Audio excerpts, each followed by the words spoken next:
Hello, and welcome to the Mild and Lazy Guys podcast. I'm one of your hosts, Matt. I'm Andrew. And on today's show, we're back with our usual bag of tricks. We've got junk mail for you. In our Mount Rushmore segment, we talk about our dream places to live. We've got Pick Your Poison. This week, we reviewed the movie Weekend at Bernie's. Not sure of the release date on that one. 1989. 1989. First 80s movie. Okay. And then we're going to get into some sports. We're going to talk about the week that was the Dallas Mavericks week. A lot of departures. Just a weird week around here in Dallas for Mavs fans. And then we're going to close it out with what are we watching and what are we listening to. But before we start, if you haven't already, please rate and review us on iTunes. Give us a follow, subscribe to the show, follow us on Spotify, and you can also follow us at Mild and Lazy on Instagram. So what's up, man? What have you been up to?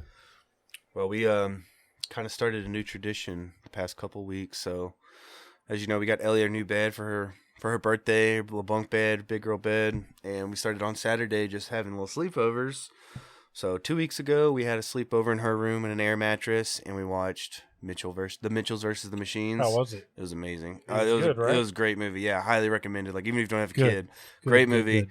And then this past weekend, we were doing it again, another sleepover. This time we did it on our couch. We had like a nice big sectional couch. And again, we watched the Mitchells versus the Machines. And so tomorrow, Saturday, we're going to have another sleepover on the couch. We're not going to watch Mitchells versus the Machines. I think we're going to watch Luca. Unrelated to Dallas Superstar. It's like the new Disney movie. Yeah. He's like a fish boy. It looks like they're in Italy or something. I don't know how into it she's going to be. We might end up watching like Spirit again. But I don't know. It's fun, you know. It's something different to do on the weekends, and it keeps me like out of trouble. Gets me spending time with my kid a little more. So there you go. Sleepovers. And then we went to the doctor a couple weeks and got confirmation. Claire's having another baby. All right. She's Congrats. pregnant. Thank you. And we got another little podcast member coming up pretty soon. Yeah, might have to switch rooms. But luckily, there's just a one heartbeat. I think Claire was getting tired of the Sophie's Choice jokes that's been going along because financially, I was like, I can't afford a third child. So all jokes aside, I'm happy we're just having one kid.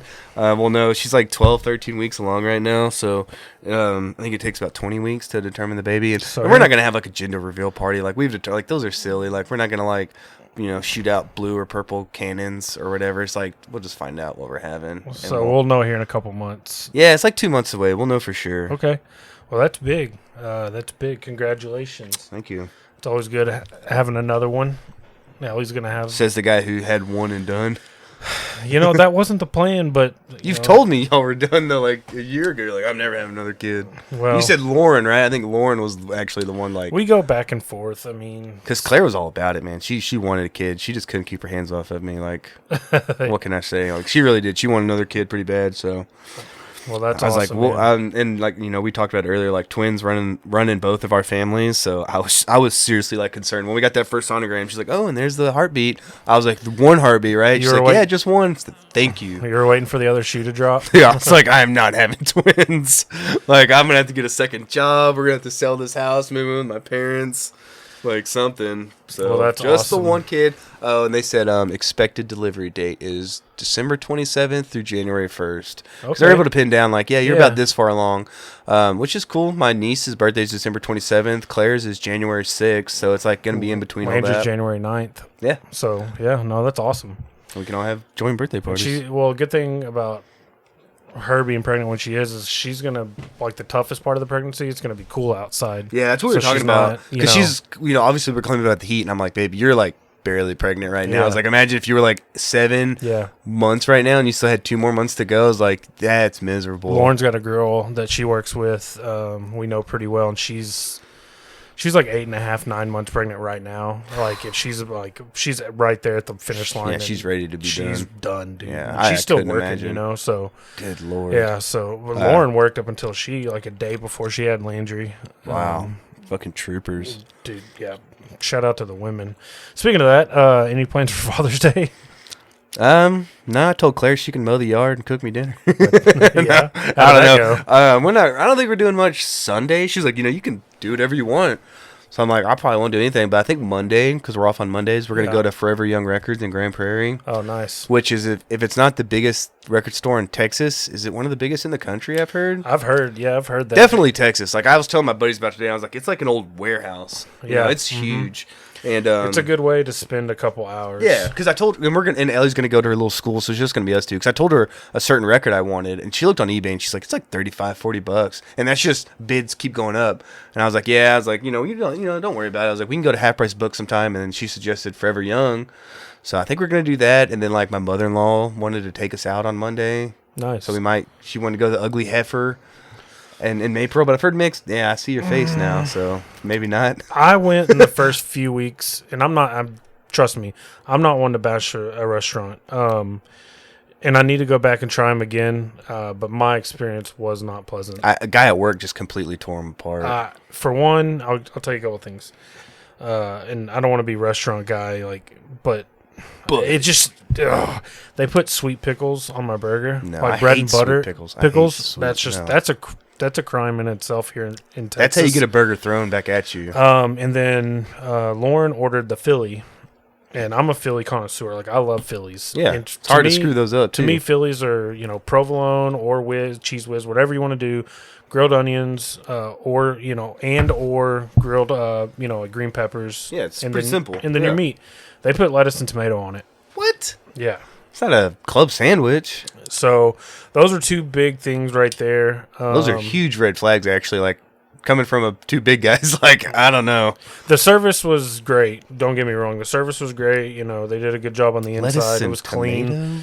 But yeah, bread and butter pickles on a burger, and then the lettuce and tomato on the Philly. You know what I do with my pickles, though? I really love pickles. People think, like, I'll take them off my burger, but I save them till the very end, and I wrap them around a French fry and eat my pickles that way. Fried pickles. If you want a pickle hack, my Lauren got this off of TikTok. Lauren. I was going to say my wife, but everybody knows my wife is Lauren if you've listened long enough. So you take a ranch mix packet. Do you like ranch, first of all? Of course. Okay. See my body? So it's built by ranch. Yeah, are you kidding me? Ranch dip, ranch, everything. So you take a ranch mix, dry mix packet, like you're going to make homemade ranch, and then you get a fresh jar of pickles, you take the lid off, you dump the ranch packet in the pickle jar with the juice and everything, kind of shake it up, let it chill overnight or half a day or whatever, and then you've got ranch pickles, and they've changed my life. Like, we will not eat. Just take a pickle out and just munch it. It's a ranch pickle, yeah. We won't eat pickles another way now. Like, it's so these, good. like, fat kid hacks. Like, dude, I am it's so in. good. I know what I'm doing Sunday, just eating ranch pickles and olives. But yeah, we're not doing anything either. Like, she asked me, she's like, well, do you want to cook? Because a lot of years I do, like, throw something out on the smoker or too hot right now. Yeah, like, she was not like, this year. do you want to go? I was like, no, let's just go somewhere. Like, I don't want to cook. Like, it doesn't even have to be fancy. You could take me to Jersey Mike's. I was honestly going to say I might go to Jersey Mike's. I'm good with that. Yeah, I'll meet you up there. Yeah, we'll leave the wives in the cars and we'll eat inside. So I was like, yeah. So we're not going to do anything. Landry had his first T-ball game yesterday, and it was about 98 degrees. Heat index about 108. Yeah, it was a 6:00 game. It's brutal, man. I was out. I'm one of the coaches, so I was out there. In T-ball, you can be out there on defense. Like in zones to help the kids, kind of guide the kids. You can have one coach by the pitcher, and then you can have up to 3 other coaches out in the field, just kind of help. Right, because it's herding cats. T-ball it's T-ball. It's T-ball right now. Yeah, it's straight up T-ball. I hate to be the coach pitch and like be the coach that gets a kid. Right. I'd be so nervous. I'm going to be a kid, so I couldn't do that. So yeah, it was super hot. I got too hot yesterday. Like, we were gonna go out to eat afterward. Her mom was there. And I pulled up to the restaurant. And I was like, I gotta go home. Like, I got sun sick, or I just got too hot. Sick, yeah. I got heat sick. That's a real thing, man. But yeah, it was about what you'd expect for a first game of 5 and 6 year old kids. It was. I was honestly going to text you like, could I just come and watch? You can. Like, it would just be funny. You can. Landry, his first at bat, he made contact, got a hit.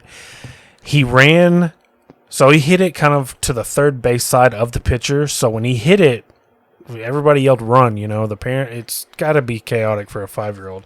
So he runs toward the ball. So he's running through the middle of the infield. Oh, no. Wielding his bat. Looking like a madman. And finally, we get him on course, and he runs to first. And did he ever let go of the bat? You finally just chunked it? Yeah, he finally just chunked it. And then the second Dominican time, League, bat flip. he just tossed it down. Second at bat, he got on. But I've got to call out the Waxahachie YMCA real quick because they have some rules that I've never heard of. So when I was playing, you got 3 outs or 5 runs, and then per inning. Inning. 5-run inning. Yeah. So if you get 3 outs, you're done. Or if you've got no outs or 1 out or 2 out, and they get 5 runs, it's done. Right. That makes sense. Here they let just half the team bat, so you bat half your lineup. No matter what. Even if it's 3 up, 3 down, they still get the next 2 or 3 guys up. Yep. That's stupid. Super I've never heard of that. Super weird. Is that just to be more inclusive for the kids? Everyone gets a chance? I don't know. It's like ultimate participation trophy moment. That's what it reminds me of. Okay. Now they won't let them run. So when I played, and even when my nieces and stuff were playing, until that ball got under control and got held up in the air, it was like a dead ball moment. It was a dead ball, and you could run. Here, you can only go 1 base at a time. What? And unless it gets hit out in the outfield. And let me tell you, it ain't getting hit out to the outfield. These kids are barely making contact. Oh, yeah, it's like little dribblers. They're dribbling. Yeah. The pitcher gets the most action. Yeah, I believe that. Yeah. So that's your best fielder. You can't advance runners. So we spent 2 practices teaching kids the signs. So y'all didn't know this until the game. Oh, that's bullshit. Until the game. Yeah. Another one. You cannot tag the runner with the ball. You have to run to the base. And we were teaching for little kids. That's a lot easier. If you can just touch the kid with the ball, they're out. Can't do that. You got to touch the base. So when those kids are actually old enough to play, they're gonna have to relearn baseball. That's what me and the head coach were talking about. You're not teaching them baseball. You're not teaching them. Yeah. You're not preparing. And this is big t-ball. So here they have pre-K and kindergarten t-ball, and then they have first and second grade t-ball. So this is the advanced t-ball. He's first and second grade t-ball. Yeah. So they're about to move up to another level where it's going to be actual baseball. So they need to be learning this. And we spent 2 practices teaching kids to find their first and third base coaches and teaching them, when I'm waving my arm around, that means keep going, or when I hold my hands up, that means stop. Yeah, y'all doesn't really put effort into teaching these kids about the sport. Doesn't matter. Nothing. Doesn't matter. Yeah, that's bullshit. The umpire started us 15 minutes early. It was a 6:00 game. He had us line up at 5:45. He had something going on that night. He's like, let's get this shit going. He wouldn't. He was, so they're timed games, right? So 50 minutes. He was counting us down to the second. We were the last at bat. We were the home team, so we got last at bat, and it just happened to work out that way that we were up. But he was counting us down to the last second, and he wouldn't let us know. Once the clock went off, he would not let us. I was like, at least let us finish our at bat. We're the home team. We should get to finish our at bat. You're cheating the kids. The kids don't know that, the time ran out, and all they know is that team got to bat 3 times, and we only got to bat twice. Right. So it's really just unfair to them. And you started us 15 minutes early. So it was kind of a shit show. It was hilarious. Frustrating, though. It sounds frustrating, too. Well, especially because of the time you put in with practice. And it wasn't even toward the kids. All the kids did great. Right. It was poorly ran, in my opinion. And this is the second instance I've had at the YMCA where things were just poorly ran. Because he played soccer through the Y, too. Sign him up for the Waxahachie Sports Complex area. That's where we played. Oh, it's through the Y, though? Yeah, it's through the Y. Huh. But, yeah, if he wants to play again, we'll go sign up through just Waxahachie Baseball Association or whatever. Something else. But Ellie's going to be getting to that age, too, so pretty soon. Yeah, but it was cool. I mean, he had a good time. I mean, he about had a heat stroke. All them little kids did. So we had plenty of water. Lauren's the team mom, so we had snack and drinks for the first game. So I had Gatorades and Cheez-Its for the kids. It was cool. It was cool to see him out there. I got him some eye black. Oh, nice. He Just give him some pine tar for the bat. he didn't want to wear it until I had to Google like baseball players with eye black, and I'm like, no, look. Look at Bryce Harper. This is what ball players wear, and so finally he put it on, and then one inning in, it's all just gone. He looks like he's in a Norwegian black metal band. Yeah, he just. But it was pretty hot. I don't know if I'll ever do summer baseball again. Fall ball is the way to go. Yeah, spring and fall. But yeah, so we just been doing baseball the last couple weeks. Well, I might come out to a game. That sounds fun. We've got some 8:00 games coming up. I'll let you come to the 8:00. Down. Yeah. Let me go. Yeah. So, but yeah, we just been doing baseball and. He's been into it. I think I'm going to take him to a Ranger game on Sunday and check out the new ballpark. Oh, so that's what you're doing for Father's Day. Yeah, I didn't even think about You made that. it seem like you weren't at any plans. You're literally going to a brand new $1 billion stadium. I didn't even think about that. I may not go because of the crowd, though. Yeah. I'm that tired. I'd rather go to like a Tuesday night game or something where it's not as crowded. Cause yeah, that's what I'm saying. I'm like, same thing with a movie. If I really want to see a movie, I'll wait about a week and then I'll go. Like, we did go to the movies. We went and saw Peter Rabbit 2 last Friday while they were working on our AC. Because that was out for 2 weeks. Golly, that's bullshit. But yeah, so Peter Rabbit 2 is really good. And that new theater, I cannot brag on that theater it's really nice. enough, man. Like electronic. Every chair is built for a king. Dude. They have the power recline. Yeah, power recline tray. With the that's swivel, right there, tray. Dude, I cannot brag on it enough. Yeah, because last we went for Ellie's birthday, and it was between Scoob and Untamed Spirit. Of course, you want to see Spirit, so that's what we saw. I forgot to mention Spirit Untamed, the horse movie, and that was actually pretty good. Yeah. But we played games afterwards, and all that. You can bowl or do whatever. Literally, spend a whole day there. Oh, yeah. Peter Rabbit 2 was good. I recommend it if y'all are looking for something. I got to see the first one. I got to know the plot points. Man, really? Oh, no. Dude, Peter Rabbit is a solid franchise. It really is. All right, so with that said, let's get on to junk mail.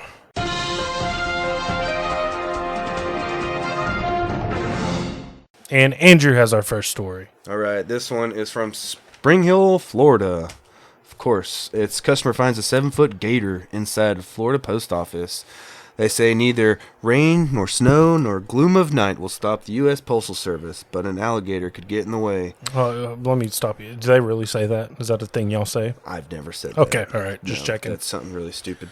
Just checking. Trust me, there's stuff that will stop the mail. Like when that epic snowstorm hit, everyone's like, where's my mail? It's like, well, the plant's shut down. That's where we get our stuff from. The roads are shut down, so you're not getting your mail. We have no electricity to sort it. We have no transportation to get it here. So you're not going to get your mail. It's that simple. If a hurricane hits, we're not going to deliver the mail in the hurricane. I think it's just something they started a long time ago. They should just tweak that. I mean, if it's like a downpour, you got to keep going. Like I've had to work where tornado sirens are going off and hail's hitting my car and rain's coming down and crazy shit like that. But if it's the plant's shut down because everything comes from the Dallas district plant for us. Yeah. If the plant's shut down, we can't do anything. That's literally if where y'all don't we have get any all mail our to stuff give. from. What's the point? Exactly. So it's if you get your mail, you got to go out and deliver it. Like that day, that tornado that came the couple 2 months ago on a Monday, because I was off. We went to the zoo. We talked about it. My guy came back and was like, no, I'm not going back out there, And this was 2 hours before it got real bad. And they made him resign right there. You have to go out and deliver this mail. If not, you got to resign. And he just straight up resigned. The weather didn't get bad for a few more hours, but that's what he tried to play. But if you get your mail, you got to go out and deliver that shit. That's one of the only times I ever got written up was because I refused to go out and take mail. And because there was a tornado coming, dude. Fuck that. But that's what happened at the Spring Hill Post Office in Florida's Hernando County, according to a sheriff's office. Sheriff officials say someone stopped by the post office at about 3:30 a.m. Wednesday to drop off a package and saw a 7-foot gator roaming around the lobby. The building has automatic double doors that allow off-hours entry. My bad. The Florida Fish and Wildlife Conservation Commission considers an alligator a nuisance animal if it is 4 feet or longer and deemed a threat to people, pets, or property.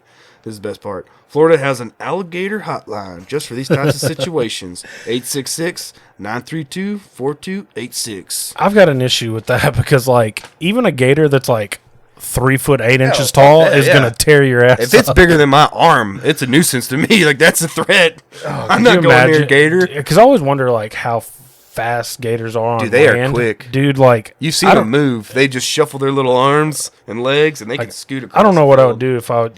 Because you're not thinking. Maybe in Florida you are. Finger up the butt. heard that works on just about any animal. Yeah. Like a dog fight. If you want to break up a dog fight, you just finger one of their butts. For real, man.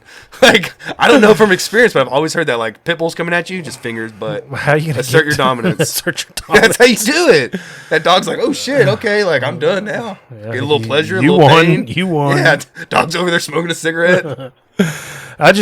Maybe in Florida you are thinking I may run into a gator, but I could imagine running there like 10 at night, like you're kind of groggy, you're tired, like, and then you just walk up on a 7-foot gator. 7-foot gator's fucking huge because that thing's got to be like 3 feet round. Yeah, like a round. So it's like that gator probably weighs 1,000 pounds, and he will roll you across that lobby. That's when I just go nope, and I start backing out. I thought that one was a good one to give to you. Because I'm a postal worker. You are because I wrestle gators. Yeah, nobody knows you. You're gator control around. Yeah. That's why you don't see gators around here because Andrew's that's taking why care I only of them. got 3 fingers on this hand too. All right. So my headline reads: National Geographic adds a 5th ocean to the world map. Oh, I heard about that. So I thought that was pretty cool. We got a new ocean. Oh, you could think of 3: Atlantic, Pacific, and Indian. What's the 4th? Arctic. Arctic. I thought that was a sea. I thought it was the Arctic Sea. Nope. I got it right here. Okay. Article reads, National Geographic announced Tuesday that it is officially recognizing the body of water surrounding the Antarctic as the Earth's 5th ocean, the Southern Ocean. The change marks the first time in over a century that the organization has redrawn the world's oceanic maps, which have historically only included 4, the Atlantic, Pacific, Indian, and Arctic oceans. Quote, the Southern Ocean has long been recognized by scientists, but because there was never an agreement internationally, we never officially recognized it. National Geographic Society geographer Alex Tate told the magazine. It's sort of geographic nerdiness in some ways, Tate said. We've always labeled it, but we labeled it slightly different than the other oceans. This change was taking the last step and saying that we want to recognize it because of its ecological separation. The Southern Ocean stretches from Antarctica's coastline to 60 degrees south latitude, excluding the Drake Passage and the Scotia Sea, according to National Geographic. The newest body of water makes it the second smallest after the Arctic. So, I just didn't know that National Geographic has the power to make that determination, I think it'd be like some committee. It's like, no, National Geographic just decided 5th ocean. Well, no, I didn't. Or did read they it make all. the announcement? Maybe I didn't read There's it all. There's got to be like a committee or something. Yeah, they said that they submitted a proposal to some organization, the ACC or something. I just didn't read it because it could get monotonous. But yeah, so whatever happened to Pluto? Did Pluto lost its planet ship, man. It's too little. Okay, so it's a dwarf planet. So we lost the planet, we gained an ocean. There you go. I guess that's a fair trade. Yeah. It's not like we're going to fucking Pluto anyways. No. I read that there was a small petition started, signed by like 13,000 people, because Elon Musk is taking like the first trip, like the commercial, I guess SpaceX. No. Or his is no, sorry. Not Elon it's Musk. Bezos. That's the story. Remember, because I asked you, I was like, you got news stories? Like, yeah. I was like, well, I got one. It was that one. People signing a petition to make Bezos stay in space. Stay in space, not let him back on Earth. Yeah. That was the story I was going to send you. Fair trade. Because you were like, no, I was like, no, you got stories. Like, okay. I didn't say anything, but mine was the Bezos. Yeah, I read that, and I thought about, including it, but yeah, I read that. How about we keep him there till he pays his fucking taxes for his business? Well, he paid less in taxes than my wife shopped in, and that's a $1.7 trillion company. Well, less taxes than Claire's Mosaic Hideaway. Yet here we are. Ain't that a fucking shame? With new mics that we bought from Amazon. Yeah, I got them in one day too. Yeah, I got it next day. That's when I text you. I said, I got the mic. Fuck you, Bezos. Like, it's so convenient. Like, asshole. Of course he's a billionaire. Oh, piece of shit. You know that we're closer to being millionaires than Jeff Bezos is? Yeah. Like, he's so far past being a millionaire that we're closer to being millionaires than he is. Yeah, he makes about $2,000, $3,000 a second. So since we started talking about him, he's made a year's salary for us. Fuck, man. All right, let's move on. Let's just talk. That makes me sad. All right, so as I mentioned in the intro, our Mount Rushmore this week is our ideal or dream places that we would like to actually live. Yeah, this is more like not vacation. No, I'm living here. But this is a permanent residence. I'll preview mine. It's kind of just basic bitch just places. Really? But You got dream places to live. You went basic, bitch? well, there are actual places that I think I would. I would like to live. I'm gonna blow you out of the water. Then. Okay, I'll let you go since you hyped yours up. All right, I'll go first. My first one, I'm living in a lake house. A lighthouse, my bad. Lighthouse off Lake Superior. I always wanted to visit the Great Lakes. That's pretty dope. And now I could live in my very own lighthouse at the top, right on the coast right there. Yeah. I'm going to be right on, Canada. I'm going to be looking over, or Michigan, looking over at my Canadian brothers. I can go out on the lake anytime. That sounds pretty good, actually. Lighthouse. I had a great uncle that lived on a lake house. Really? Yeah, he was in the Coast Guard for 20 years, retired, and then he did something else and retired. Dude, he lived the dream. He's the one that then bought an RV for $250,000 and would just drive around the country with his wife. That's me and Claire's dream now. Is what was his name? Charles. It's my great uncle Charles. He lived the dream, dude. He lived in a lake house. He lived in a lighthouse off Lake Superior and then just drove around the country. R.I.P. Charles. R.I.P. Rest in peace. Yeah, he was a cool dude. All right, so my first one, and this is not totally, it's majority soccer related, but England. I would like to live not in a huge city, because I wrote down London, but I think London would be kind of lame, but maybe a smaller city. I don't know. Name 3 other cities. In Brighton. You're going off soccer, aren't you? Yeah, down by the coast. I should have made this so easy. Yeah. Down Brighton, by the coast. There Hull. you go. Liverpool, but that's kind of a bigger city. Birmingham. That's in Alabama. That's Birmingham. Oh, you said Birmingham? Birmingham. Birmingham. That was Birmingham. That's in Alabama. And I don't know. I just love kind of. So you're just gonna be part of that soccer culture. That's why you want to go there. And I like British culture. I like drinking beer and watching soccer. Yeah, and I like British. Kind of. I have that. I can at times have that dry, just kind of British sense of humor. I like British TV shows. Your teeth are too nice though. You're gonna have to really do some work on that. Yeah. You have to start smoking, getting a couple fights. Yeah, I could do that. But yeah, just England, somewhere in England. I'd live in the English countryside. Yeah, that's fucking nice. Yeah, English countryside is beautiful from what I've seen in movies. I would never been. Something like that. But yeah, just to be kind of part of that culture, I've always liked it. If I couldn't live there, that's definitely on a bucket list, vacation. I really want to go to dude, go to a soccer game there. That'd be dope. I want to go to London and go see as Arsenal a neutral, play. Yeah, as a neutral citizen. Because I'm not getting caught up in a fight. No, I saw a match in Italy, in Milan. And that was next level. That was crazy. Yeah.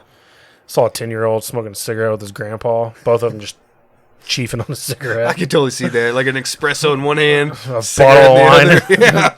Starting them young. All right, so what's your next one? Next one for me is Dracula's Castle, also known as Bronze Castle in Romania. Ooh, Total isolation. I could throw the best Halloween parties. It's exclusive. You're not getting up to my castle because I got a fucking moat around there. So you're not getting up to my castle with gators. With gators, yeah. And if I got people impaled on the way there, Dracula style. What are those things called at the top where the guys with the bows would sit? And archers? The archers. I'm gonna have gargoyles up there. Okay. Yeah. Just just total isolation. Are you gonna drink blood? I'm gonna give you. Everyone has to take a shot of blood when they come in my house. Of course, mine's going to be Kool-Aid. That seems fair. Mine's Kool-Aid, but y'all can That seems fair. Yeah. Okay. I just like the idea because I was I want to live in a castle. Who's got a cool castle? I think Bowser or Dracula? I think Ireland and Scotland have a ton of old castles that are obtainable. You could literally you can buy put money together right now. Because going back to House Hunters, there's House Hunters International, and I think there was one episode where they were in Scotland and they were trying to decide between 3 castles. Yeah. Shit. And a lot of them needed a ton of work. This one was built in 1472 exactly. AD. Yeah. It's Jesus Christ. Yeah. So I think there are actual obtainable in Scotland, Ireland. That's a fixer-upper right there. For sure. You're going to need Chip and Joanne Gaines to come over and put some magic on it. Shiplap everywhere in this fucking castle. Dude, fuck them. I went down to Waco to their Magnolia. Yeah, fuck them. Yeah, I don't like. I embarrassed Lauren so bad because the whole time, I put on this real thick redneck accent. I was like, Chip, where the fuck is Chip at? You told me Chip was gonna be here. She's like, Matt, shut up. People are looking at me, dude. It was all overpriced junk. That's what I've heard. Everything's so expensive out there. It was just over, but I did have a good cupcake. They had like a little bakery next door that I like Joanna how the ran. one nice thing you have to say is she got a cupcake. That's Dude, nice. it was a nice cupcake. It was a great cupcake. Well, there you go. Good times there. All right, so you're going to live in Romania in a castle. Yep. Okay. All right. My next one is somewhere on the coast of Australia. Like I thought, beach living would be nice. Mm-hmm. No language barrier. It's gorgeous, Seems like obviously. Australians just want to have a good time, too. Yeah. Only thing that concerns me is like every animal there is designed to kill you. Yeah. Like Dude, everything there is designed to kill you. It's terrifying when you see like look at the spider from spiders. Australia, and it's about the size of like a basketball. Yeah, yeah. But no, I think somewhere like along like I think they call it the Sunshine Coast. They have the coral reef out there. Yeah, the coral. Beautiful, man. It would be just. I could imagine just not even a big house, just like a little, almost a shanty, but just like a little hut almost. Literally walk. It's out all onto about the door, location. Is what you're there out onto for. the beach. Yeah. Yeah, eat some nice seafood every day. Drink some Fosters, throw a boomerang. Just all the stereotypes. Just fucking play didgeridoo. Let's fucking. Then you fight a kangaroo. Maybe start an Outback Steakhouse. I don't know. Every stereotype you can think of, just throw it in there. No, but I really think, the coast of Australia would be, Beautiful. really gorgeous to live For in. sure. So, All right, for me, my next one, I live in it's an A-frame log cabin. yeah. I've always loved A-frames, but in the Swiss Alps. See, I almost put Switzerland too. So I'm going to be totally neutral, no wars, no problems. I'm going to have like... It's kind of how we are anyway in like life. Like I don't want any war. Like, I don't want to exactly. fight. So I'm going to the most neutral country. Like, what is that in between like Germany and France, like borders? Yeah, on? they're. So I'm just like, nope, y'all can fuck off and do your own thing. I'm just sitting here like, I picture me like in a valley, so there's just Swiss Alps, and I'm in a valley, and there's like one little log cabin with like smoke coming out of it, and I can like herd my goats all day. And I'm gonna eat really fine Swiss chocolate. Yep, and I'm gonna make watches, and There I'm you gonna go. have Swiss bank accounts. Again, And with I'm the gonna stereotypes. have my Swiss Army knife to fix everything. Every stereotype I can think of. Chocolates. What is that? Hot chocolate and like Swiss something hot. Yeah, so Swiss hot Miss. chocolate. Yep. There you got it, man. All right, my third one is probably a mountain house in Idaho somewhere. Nice. It's kind of desolate. You're out there kind of on your own. A lot of white supremacists out there. That's where the Aryan Brotherhood was formed. Oh, great. Yeah, there you go. Great. Didn't think about that. Yeah, I was just thinking about white scenery. supremacists in Idaho.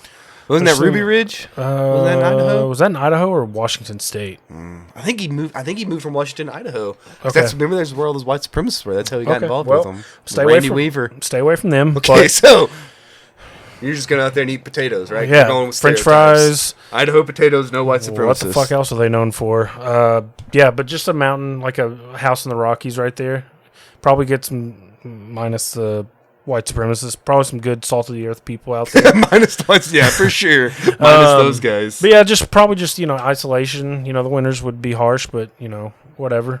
But Yeah, because Idaho. tip of it borders Canada. So because it's a weird shape. It's like the tip, almost like how Oklahoma's the panhandle, and then it kind of opens up. Yeah, it opens up at the bottom. I think it's got Utah to the south. I bet it'd be dope out there, though, man. Yeah, Montana to the east. You'd have some good college football, Boise State. Yeah. Had that cowboy connection. Yeah, man. Yeah, but just like a mountain house. I was thinking, I was trying to hit all of them. Maybe kind of metropolitan. Yeah, with I kind of England, did that too. Yeah, kind of beach with Australia, and then maybe the mountains with Idaho. All right. What's your last one? my last one is the beach house. I'm going hut on the beach where they film the Corona commercials. So that's the beach I'm going to live on. It's the Corona Beach. That's probably somewhere in America, realistically, but No, maybe it's somewhere in Mexico because Claire's actually been. She went on cool. a couple cruises before we dated, and she's like, I forgot. I should have asked her the name of it because it's like it's not the Corona Beach, but she's like, yeah, I've been to where they film all the commercials, and it's somewhere in Mexico. She was like, it's beautiful. Oh, so I just dope. like you see those huts with like the straw yeah, roofs, and I was like, that's where I'll live right there. Dope. Yeah, I'll just drink that'd be Coronas, cool. I guess, and talk to Tony Romo. You eat tacos, man. I could do that. I could do that. I could drink beer and eat tacos all day. Yeah, for sure. I'm hungry. I could go for a taco right Yeah, now. you didn't get to eat, man. We went to Mod Pizza before this. You caught us right when we got I home. love Mod Pizza. Shout out Mod Pizza. Yeah. Okay, so my last one, and maybe it's, I don't know what it is, but I usually hate these people, but it's all sports related. I picked Boston, but yeah, like maybe, I don't know, something about like the fall in Boston with like the colors, and I think Boston or somewhere in the Northeast would be kind of cool. Yeah, like Vermont, New Hampshire, Yeah, New England, basically. Maybe That's what New you're England, saying, yeah. New England. Yeah. Maybe Vermont, New Hampshire, Maine. Yeah. Go to the furthest point of Maine, furthest east. I almost throw a put rock Maine and on hit there. Canada. That'd right be there. a big rock. You're kind of like more that way. Yeah. If you're all the way into Maine, That's true. we're past Canada. But yeah, somewhere kind of up in the northeast, New England. I just think it would be really pretty in the fall. It is, dude. Your summers wouldn't be too bad. Nope. Winters would be whatever, but you just have to put up with the people. The accents are cool. You get used to the accents. Yeah. They are annoying at times, but I think after a while it'd be like endearing. It'd be endearing for sure. And apparently, if you move to Boston, you get a championship parade every other year. What's that? What? What's that?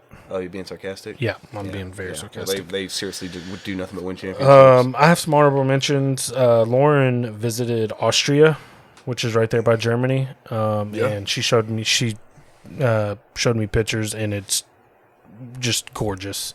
Like, it looks like somebody painted a picture, like kind of how you described Switzerland. Like, there's just two like high peaked, like not really, I guess, mountains, but then there's a lake in the middle, and you can see like the perfect reflection of like the two sides of the mountain and the trees and the water.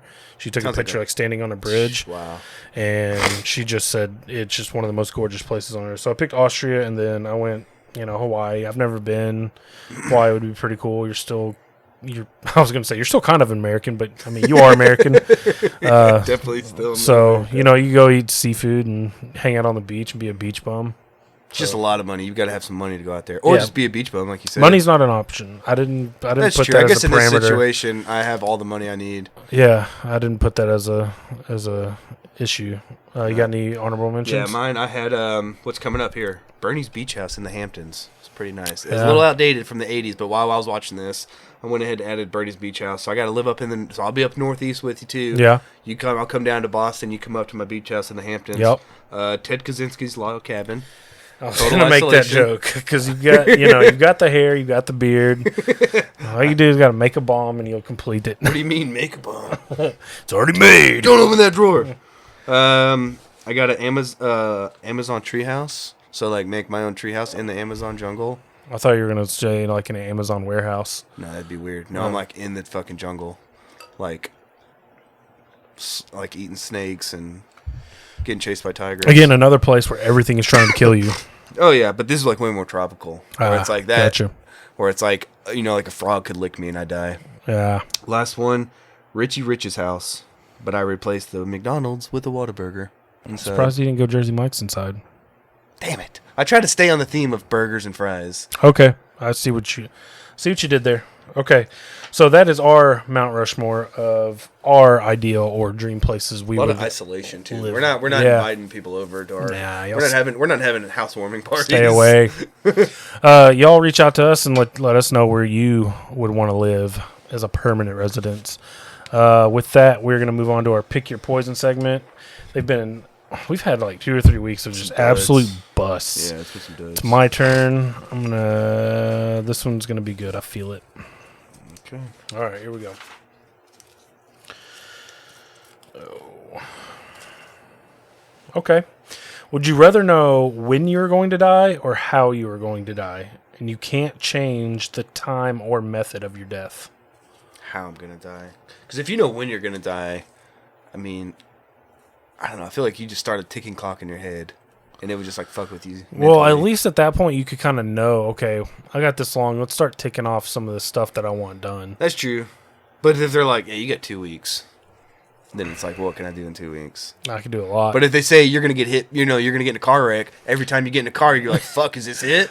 Is I'm going to die? Yeah, you're going to have anxiety your whole you know life. What? I'm going to change my vote. I'm going to know when I'm going to die so I can check everything off like you said. Yeah. I changed my vote. Like I'm going to know when I'm going to die. Like, okay, you're gonna die of a heart attack. Like every time like I sneezed, I would be like, oh shit. Every time you eat a burger or something. Is this it? Fuck. Okay. So I think I would want to know when. I need to know how much time I have exactly, so I can make a plan. If it's a week, so be it. 7, 8 years, so be it. Whatever. At least I know we can start ticking some stuff off the boxes. Quit my fucking job and travel or something. Yeah, exactly. All right. So that was a good one. Return to form right there. Yeah, I'm definitely. Yeah, you got to know when you're going because if, like I said, if it's like you're gonna die in a car wreck, I would be so paranoid every time I get in the car. Yeah, I mean, you couldn't live. That would just fuck with you. And then you'll probably end up having a heart attack in the car, thinking you're gonna have a car wreck, but no, your anxiety just like gets to you so much, and you just like freak out in the car and have a heart attack. Exactly. So it would just tear you up mentally. Yep, it'd be torture. You'd be dying twice. Yeah, you would live in like constant fear. Yeah, and paranoia. Okay, all right. So that was Pick Your Poison. Like I said, that was good. That was more of what we were kind of. Yeah, I changed my vote. You're right. All right. And with that, let's get on to the movie review. We reviewed Weekend at Bernie's. It was released in 1989, as Andrew mentioned. You got any overall? Do you got any fun facts for me on this one? I don't. I put it as one of my favorite childhood movies. I used to watch like this and Hook and like Fox and the Hound. But like rewatching this movie, man, like this was like I was telling Claire, like this had to have been PG-13, and it like was pushing some envelopes. Yeah, I'm really surprised I got to watch this as a kid. Yeah, I seriously watched this like dozens of times. Me too. Like my parents was like, go watch Weekend at Bernie's. You know, if I was getting on their nerves, I would just go watch it. And I was like, I didn't get all the cocaine references. Nope. Blondes with big boobs and thongs walking around. Oh yeah. Bernie, like necrophilia. That lady's fucking a dead guy. Yeah. Like so many things where you're like, Jesus Christ, that's kind of a dark scene. All right, so let's get into it. It has been a minute since we watched it, so I'm going to try to keep us in line and you know, keep us making sense here. But we open up with Rich and Larry. Rich and Larry, they're two friends. They're working at an insurance firm. We open up and they're pissed that they have to work on a Sunday. They're traveling into work. They're walking to work. They're in New York City and there's a heat wave, which probably means it's like 90 there. Yeah, it's not like it's there. It's not like it's here. So yeah, they're going to work on a Sunday. Guy tries to mug him on the Guy tries bridge. to mug He him. goes, "Get the hell out of here! It's too hot for this." Yeah. So they get into the office and Larry's more of the carefree. Yeah. What I actually put on here is I related them to Friends characters. So I put Richard is like Ross. Yes. And Larry's like Chandler. Good. Yeah. So that's Good call. because like Larry's like the more carefree, go about it guy, whereas Richard's more like nerdy by the book. He's We got to do buttoned up, this. yeah. Yeah, buttoned up. Yeah. So that's how I kind of based those characters. I was like when I was watching it. So, you know, he's like, let's get out of here. And they end up on the roof in a pool. And they bring their work with them. And they're getting tar from the roof all over the place. And they discover that there is a $2 million mistake. Like, there's a $2 million discrepancy in the books. And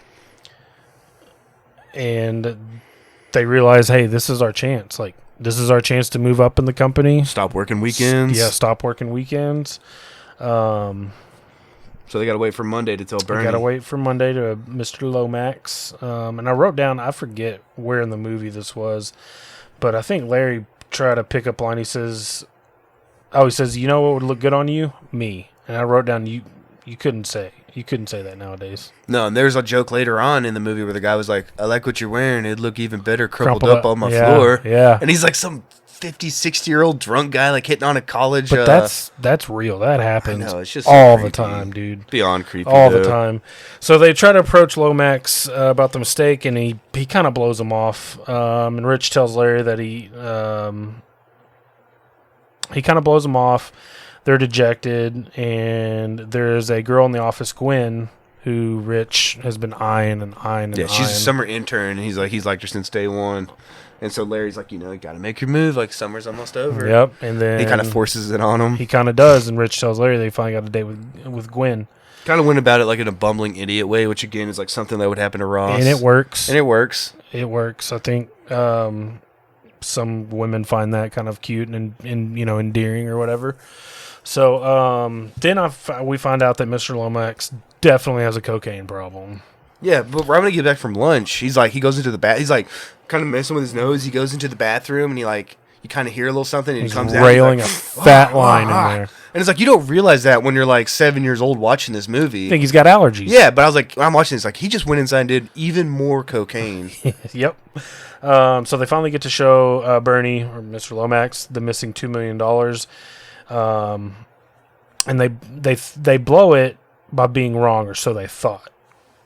Turns out Mr. Lomax, or Bernie, is very interested. He says, "Hey, you keep coming up with work like this, you're gonna have a long career with the company." They eventually get invited out to Bernie's beach house in the Hamptons. Yeah, it was it's Labor Day weekend. So he's like, you come out on the ferry on Friday, and I'll drive you back to the city on Monday. So it's kind of like a big treat. To those guys, it's like we've made it. Like we showed them, we just saved the boss $2 million. They think they just did a great thing, but Bernie just, after he invites him, goes straight to this mob boss. Little does he know, yeah. Little do they know. Turns out Bernie wants him dead because he has mob ties. No, the best part was so they're in the scene in the office, and he's like, "You boys done real good. You're going to do real good in this company." Next scene's like immediate cut, and he goes, "They got to die. Yeah, they got to die. They know too much." Yeah. So he's immediately selling them out to the boss. He says, "Hey, let's arrange this as a murder-suicide." Yeah, that was Bernie's idea. And one of the... I forget I've got it written down. Paulie? Paulie's like, Paulie. "Hey, I'm a little rusty, but, It It was like the most generic mobster scene. Like, they're sitting there twirling up their spaghetti, and he's got a glass of wine in one hand. Yeah, it was like the most generic mob scene. And then this is where Vito's girlfriend is giving Bernie a foot job. She definitely gave him a she's rubbing on his cock real hard, and then she pushes into it, and his voice squeaks. She's like, "Vito, you think he finished? I'm talking to you here." She made him finish. You think? Man, that must have been some junior high first dance stuff. But I mean, maybe. Well, maybe not. Or you know what? Maybe her big toe just went up in his butthole a little bit. That's 2 butthole references. You're getting close to no more butthole talk. Wait until we get into what I'm watching. What if she's just very talented with her feet? That would explain why she's with the mob boss. Feet. Bernie's like, "Hey, I gotta go." He thinks it's all in the bag, all arranged. Yeah, he thinks it's all arranged. As soon as he gets up, Vito's like, "Hey, take care of Bernie. He's got to go. He's getting too careless." And he's like, "And he's screwing my girlfriend." Yeah, because when Bernie gets up, he's like, "I gotta leave," and then the girlfriend immediately gets up. She's like, "I'm gonna go to the bathroom. I gotta powder my nose." They one buddy of Vito watches them, and obviously she's out there talking. She's like, "Bernie, you're supposed to take me to the house this weekend. I'm supposed to be at my mother's." Boiny. Yeah, that was really annoying the way she said that. So then we go to the scene where Rich is on his date with Gwen. And it was a pretty charming first little date, though. Until in the city, wasn't. Well, until because he was lying, and then it just snowballed. But they're in the city, they're eating. They just ate some Korean food, and he is kind of charming. And then she's like, "Oh," he's like, "I wish we could go somewhere and talk." She's like, "Well, I have 5 roommates, and they're all at home doing their hair, which is such an '80s thing to do, right? Yep. Just at home, just fluffing up your hair." Aquanet was flying heavy that night. Yeah. Probably just light a match and the whole thing blows up. And she's like, "Well, what about you? Do you have your own place?" And he's like, "Yeah." Because, there was a joke running about, Larry was like, "Take her to my apartment." He's like, "Oh, you got roaches and, all this." And so he didn't want to take them to Larry's house, so. And if he had even an ounce of, self-awareness, he would have known that he already had this in the bag. And if he would have just told the truth, he could have avoided all this. Yeah. But he takes her back to his parents' house, which was a cool spot. It was nice. I did like the decorations, very 60s and 70s decor. Yeah. And he's, she's kind of suspicious. She's like, "Oh, how did you afford all this?" Yeah, because it is a nice, and it's in New York. Well, it's in New York, so you can only imagine how much that shit costs. Yeah, they probably got grandfathered in. That's why they're still there. So he's like, "I made some good investments." Which is always a good line to tell. And I think he said he got some inheritance too. But yeah, then his dad walks out. They start making out, and he reach up, turn off the light, and he's about to let's get it. Yeah. And then his dad comes out in his underwear, totally blows the spot up. Refrigerator, chugs the milk, burps, slaps his belly, and starts to walk back. And she's like, "Richard, there's a guy in your living room." He's like, "Oh, that's." What did he say his name was? It's something Juan or something. "Oh, that's my butler, Juan." He's like, "You have a butler?" He's like, "Yeah." He's like, "Just lay out my navy blue sweater." I think he said he came with the house. He's like, "Oh, that's fine. Just go lay out my suit." He's like, "How about I lay you out, buddy?" She's like, "You let your butler talk to you like that?" He goes, "Well, he's a war veteran. He has a metal plate in his head. It's okay." And then she figures it out. Obviously that's his dad, and he lied, so he blew his one chance with Gwen. Yeah, that was pretty brutal. Yeah, I like how he takes a jug of milk and slaps his belly. It's such a dad move. Oh God. So we go now to Bernie. He's on the way to the beach. He has a really rad golf cart. Yeah, it's like an old Porsche. Yeah, it's got a big wing on it. So he gets to his house, and he's just treating his fucking help like garbage. He kicks some guy in the ass that's living in his fucking garage. Because he didn't finish paying. He's like, you still owe me so much money. He's like, get out of here before I kick your ass. And he's like, literally kicks him in the ass as he's running away. And then there's like a gardener in there. And he walks in. So the guy's just doing his job, right? How's he supposed to know Bernie's coming in? So he just has his stuff out. Bernie comes in, trips over everything, like kicks all his equipment. Yeah. Like yells at him. And the guy's like, I'm just fucking here doing my job, guy. So Bernie, he's probably just on more coke. Let's be honest. Yeah, that's like that's a coked up attitude. So I wrote down Bernie gets what's coming to him with a shot to the butt. Yeah, and Paulie plants coke on him. So they finally get the job done. You got to remember too. Before Paulie calls on the phone. And he's like, yeah, I'm here on the ferry. He's like, oh, you're not supposed to be here so-and-so a call at 6:30. Yep. He's like, oh, I got here a little early. He's like, so which house is yours? And this is all caught on the answering machine, right? Yep. So he's like, oh, it's the one up on the pier. He's like, and then he's like, listen, and Bernie's like, I don't want to be here when they get murdered. He's like, Boyney, we're on the phone here. He's like, Jesus, yeah, I'm sorry. Everyone calls him Boyney. So I found myself just saying that. He's like, oh, we're on the phone here. He's like, yeah, I'm sorry. So he hangs up, obviously finds his way to the apartment. He's like, yeah, it's a nice place. And then just sticks him right in the butt. Bernie goes, falls back in his chair. It's like, I want to know what that was. That was a pretty good acting performance from the guy who played Bernie. Like, for a guy who didn't do shit, like he was. No, I put on here prop to Terry Kaiser playing Bernie and doing a great job playing dead for like 85% of the movie. That shit wasn't easy. No. So then Rich and Larry arrive. They take the ferry out. They make their way to Bernie's house. They eventually find him dead. Well, and then Tawny comes in. Shit, how could you pass on Tawny? I was watching it with Lauren, so I couldn't take a whole lot of notes on Tawny. Well, you missed that part. She comes walking in. She takes the boat keys. And she goes, hi, I'm Tawny. He goes, hi, I'm horny. She's like, we're just taking the boat keys out. And they still just think Bernie's just like worn out from the party, Yeah. They think he's just classic recovering Bernie. From night before. So they're trying to decide what to do, and then a flood of people just start coming in thinking this is just routine. This is what we do at Bernie's all the time. At this point, they know Bernie's dead. Yes, after Tommy leaves, they check his, because they're like, what's wrong with this guy? They were going to make him some instant coffee. And is instant okay? Yeah, Rich is just sitting there with him, and like, Bernie's like slumping over, and he throws him up on the couch, and he puts his arm and throws his arm, and he finally checks his vitals. He takes his sunglasses off, puts them up to his mouth. There's no breathing, and he's like, Larry, we got a problem here.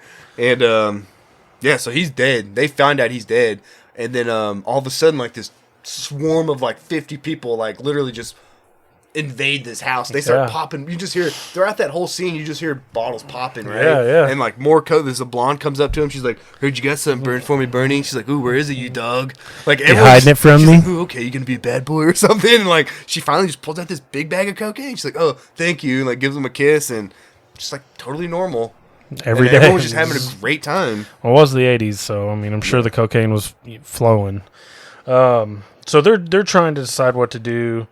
And Richard was about to call the cops. Larry wants to play this thing out, man. What's wrong with Larry? They worked hard. He wants to play let's see where this goes. And then Rich was about to call the cops. Rich was a wet blanket until Gwen showed up. Gwen walks through the door. And he's like, and then he's like, he literally puts the phone back down. Yeah. And he's like, you know what? Let's just see what happens. And then I wrote down right here, never seen such a good acting performance from a guy doing absolutely nothing. And he nailed it. For Bernie? Dead weight. Just literally. Throughout the whole movie. Like when they have to carry him later on? Next thing I wrote down, Bernie gets thrown off the balcony and the tide is going to take him out to sea. So they're trying to decide. They decide at some point, like, hey, we need to get him up and out of here. Because he got people talking to him. One guy's trying to buy the Porsche. He goes like 30,000, and then his head just slumps down because he's dead. He goes, "Oh, bastard, okay." Comes back later. He's like, drive a hard bargain. 40,000, and he slumps his head back down. He's like, "You're gonna regret this, Bernie." And then finally, he's like, "All right, 50,000," and his head just goes like, "Yes." And he's, "Oh, Bernie, I love you so much." So they decide that they got to move him at some point. And they just throw him over the balcony, and then here comes the tide. And meanwhile, Larry and Gwen, they go off together. They go up to the lighthouse, and dude, like Larry falls through a trap door.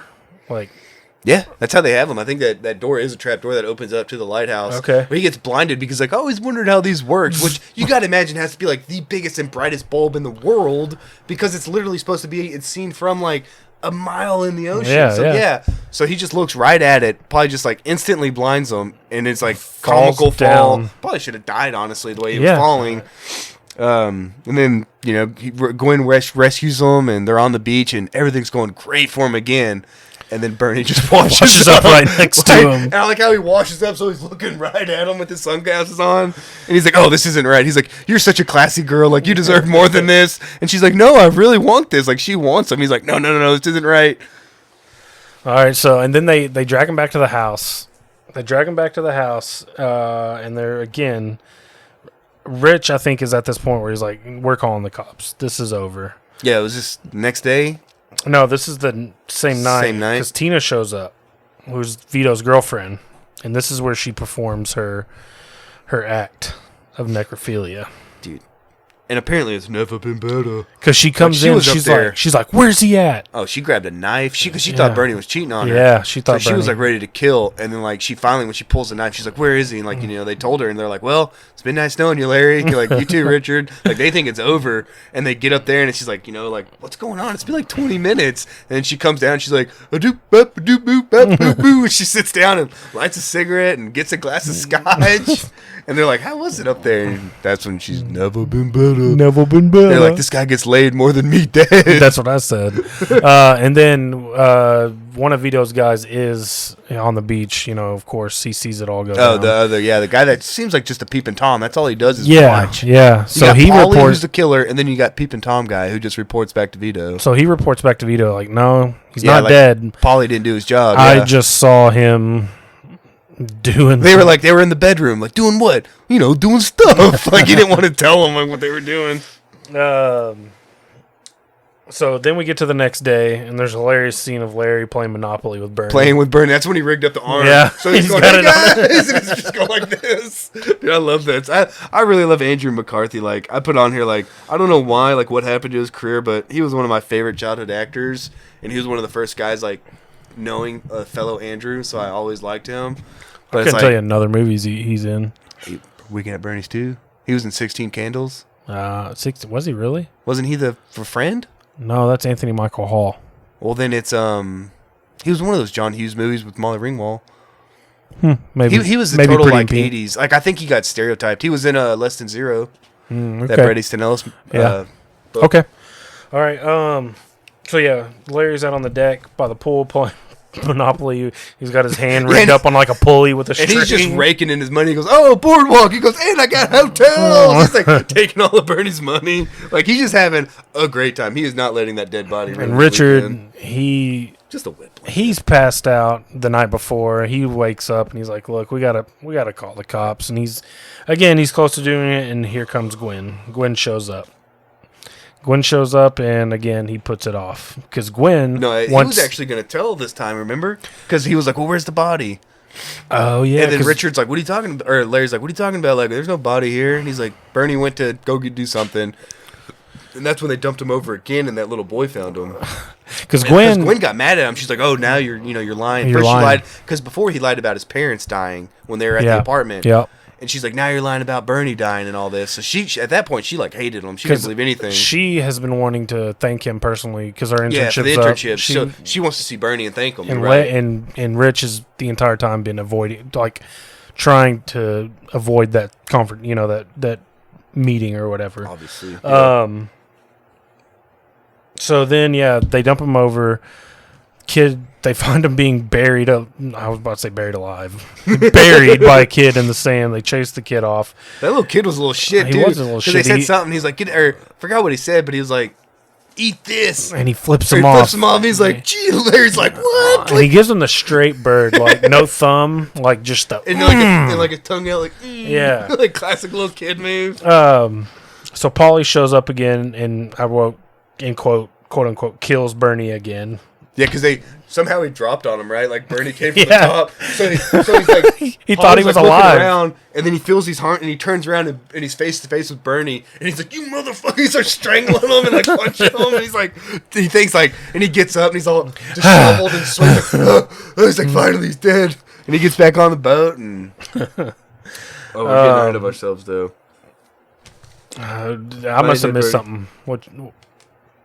Oh, and then Richard tries to go in, and he's going to call the police finally, and that's when they hear the message from Bernie. Yeah, and they realize like okay, yeah. Larry and Richard find out that Bernie originally wanted to kill them. Yeah, they get to hear that message. Yeah, they hear the message, and they then determine. Then they find a suicide note. Yes, the suicide note where they were going to get Larry was going to get a sex change. Sex change, that's what it was. But Richard found someone else, so he must die, and he's more upset. He's like, "Why do I have to have the sex change?" He's like, Larry. Nobody's getting a sex change. Yeah, exactly. He was so distraught over that.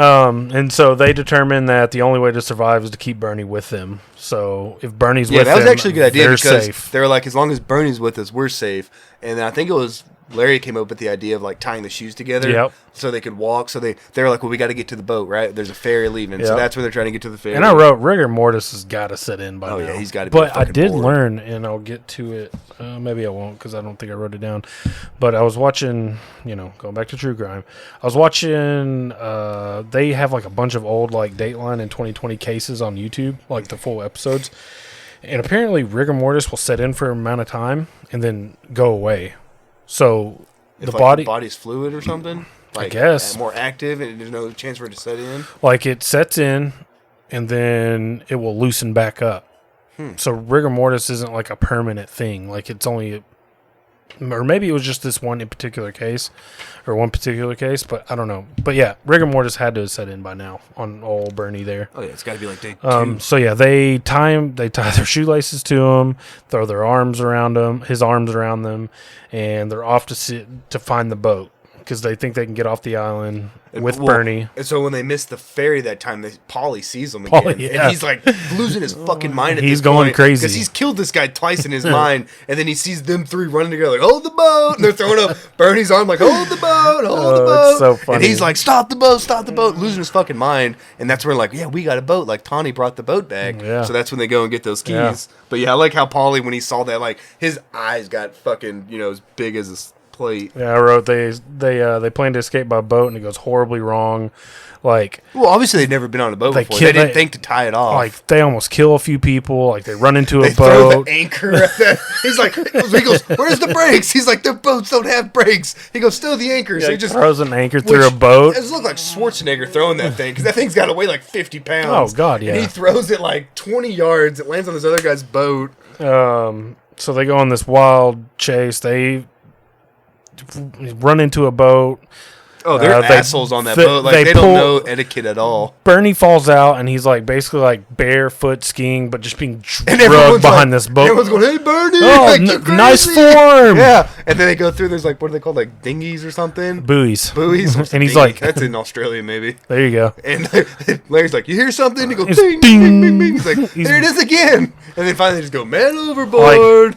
After he's been drugged through the water for who knows how long. I was like, certainly like his arms or torso or something would have just ripped off. If he was hitting those things going that fast, his like head would have been gone. Yeah, he's like, it's like dragging someone through. I mean, like he's gone. So they eventually make it back to the island using Bernie as a float. Like they're using him as a flotation device. They're paddling in. I love that part. They're paddling in. They make it back to the house. Gwen finally discovers that Bernie is actually dead. Polly comes back, finishes the job. He shoots him like 6 times, yeah. And they're like, "He's out of bullets." He's like, "Yeah, but this one ain't." And then I wrote, "He's a terrible shot for a hitman." Oh yeah, terrible shot. And then Larry, there's a scuffle between Larry and Polly. Larry finally subdues Polly. Gets him with the phone cord. And then at one point, I said post-mortem Bernie gets one last kick to the balls of Paulie. Because it's something like Paulie's just like got to be the worst hitman. Because at one point, I forgot what happened, but Larry Bernie does like somehow his body just like kicks up in reflex, knocks him right in the balls, and then they wrap him around a phone cord. It's like this comical battle. So cops come. all Yeah, because ends Paulie well. was the real killer all along. So it's Yep. like they did capture the killer, Yep. and they were kind of heroes. Yep. And then everyone's like at the beach, like, "Hey, what's going on at Bernie's?" They're like, "Yeah, he's been dead for like 3 days." And then as they're loading him into the ambulance, they let go of the gurney. The gurney rolls down the deck, hits the sand. Bernie flies off the gurney and lands right next to the three of them. And they're just chilling. And they're just chilling on the beach, kind of talking about what a crazy weekend it was and what they're going to do. And then there's Bernie setting up for number 2. Because I can't remember how the fuck is there a Weekend at Bernie's 2? This guy's already dead. He is in the second one. Because don't they go to like Jamaica or the Caribbean never or something? seen it. Dude, we gotta watch it, or I'll watch it. But they do. They go to like either Jamaica or the Caribbean or something, and Bernie's fucking in it. Because that's where you get that GIF that we always post like in the group me, where he's like coming up out of the bushes and he's like rocking his head. I wish people could see us now because we're both like doing the We're Bernie. both rocking our We're head. both coming up on the chairs, and like dude, it's like making a sequel to Titanic. Like, how did they make a sequel out of this movie? But they did. And I'm gonna watch it because I love Weekend at Bernie's. Like, that movie just had me like reliving some good times. It was way. I appreciated it more as an adult. It was really good. I don't know why I'm folding this paper up. I don't need to do that. All It right. was good, man. I thoroughly enjoyed that movie. So did I. I watched it with Lauren. She thought it was good. So that was the movie review. Let's move on to sports. Kind of a busy and dead, kind of period here for us. Unless you're a Mavericks fan, this shit is Unless crazy. you're a Mavericks fan, unless you're a MFFL, it was a And bad week for you. Yeah, and I was gonna say, like, when it's the middle of the basketball playoffs and your team's the headline news and you're not in the playoffs, that ain't good. Nope. Like, the focus should be on the 8 teams that remain. We're already out of the playoffs, but the basketball world right now is centered around us in all the wrong reasons. So Tuesday or Wednesday, it was announced that Donnie Nelson, our GM and director of basketball operations, For 24 years. 24 man. years, would be resigning. And then we get the news yesterday that Rick Carlisle, who's been our coach for 13 years and given us 2 final trips and No, just one. Avery Brett. Oh, Avery Johnson wasn't took us to 06. one. Yeah. So he gave us championship in 2011. He decided to step down, which And he had 2 years left on his Yeah, 2 contract, years. so that's not good. And his daughter's here. Like, she's Yeah. enrolled in school and shit. Yep. So that says a lot. So there's a lot going on. There was a kind of an explosive article written by Tim McMahon at The Athletic that kind of detailed a lot of the tension that was going on, about how Donnie Nelson felt like he was losing power in the organization by this guy that No one fucking knew, he's a man. buddy of Mark Cuban's. He's a former professional gambler. His name's Bob Voulgaris. There's rumors that he's writing lineup cards for Rick Carlisle. He is making substitution. Gambler. How does he have any say in this? The article that I read that he's a analytics guy, that Cuban values his analytics, and he was writing substitution patterns, and he was influencing draft picks and free agents, and there was Mike Fisher, who's a Cowboys and Mavericks insider, reported that one of his sources told him that there was a time they were in the huddle during a timeout in the middle of a game. Rick Carlisle draws up a play, and Lucas says, "Well, is this your idea, Rick, or is this Bob's?" And that is not good. Yeah. To me, you've got to do a complete culture. It's got to be you've got to clean it completely out. Dude, there's something stinky in that whole franchise, really. Because when you got a coach that's a championship coach, you got a GM that's been with you, since before Cuban was here, and his dad was like a legendary coach with us. Mm-hmm. And then, when that report came out, Cuban was saying, like, he retweeted or whatever, saying this is complete bullshit. And then literally the next day, they have Donnie Nelson resign, and then the next day after that, Carlisle leaves. So it's like, obviously it's not bullshit, man. Like, the organization was like imploding. And like I said, when you're the center of the basketball universe during the playoffs and you're not in the playoffs, that's not a good sign.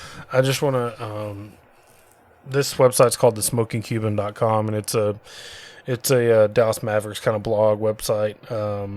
I'm just going to read this one passage, one paragraph. It says, no prominent executive is going to come to Dallas if they believe their decisions are going to be overhauled by Voulgaris. Owner Mark Cuban values Bob's analytical approach, but the moves have not worked since his hiring in 2018. The Dallas Mavericks need to have more talent around Luka Doncic.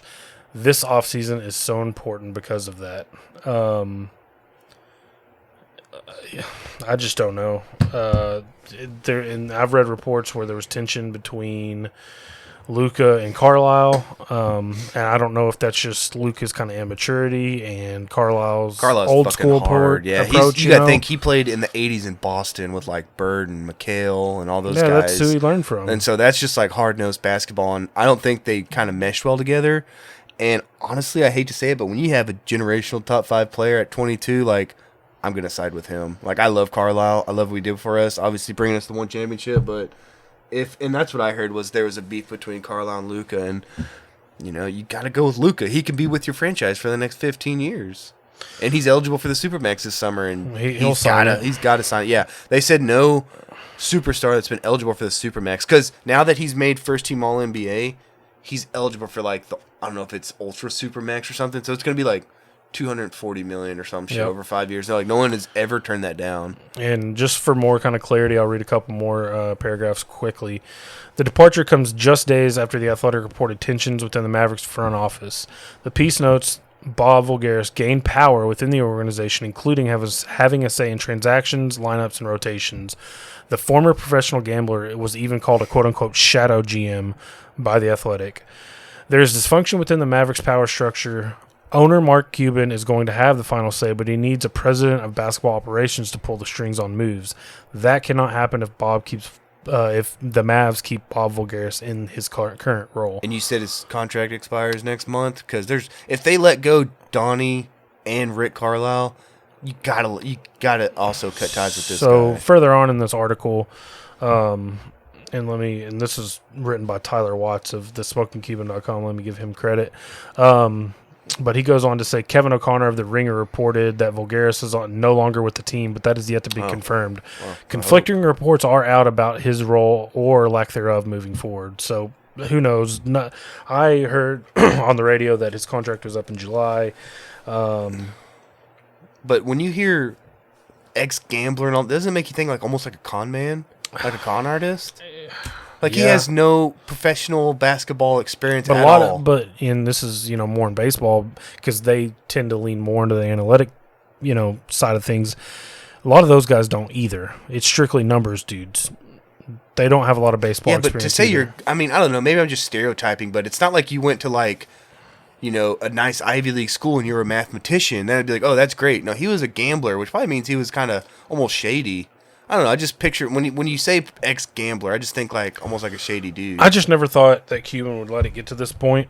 Yeah, I thought Cuban was so ahead of the curve, and it's not edge on all this. And it's not some guy just run his franchise. And it's not just this. Let's not forget that. A few summers or a few years ago, there was sexual assault allegations. That he kind of hid and swept under and didn't. Well, they didn't know. He's claiming he didn't know. I don't know how. You don't know what's going on in your own organization. Yeah, that's like saying, say you own your own restaurant and there's accusations like it's your like when you're the boss. Yeah, I mean that's kind of unfair to him because he's got several different companies. But this is his big company. This is the company that's worth billions. This is his baby.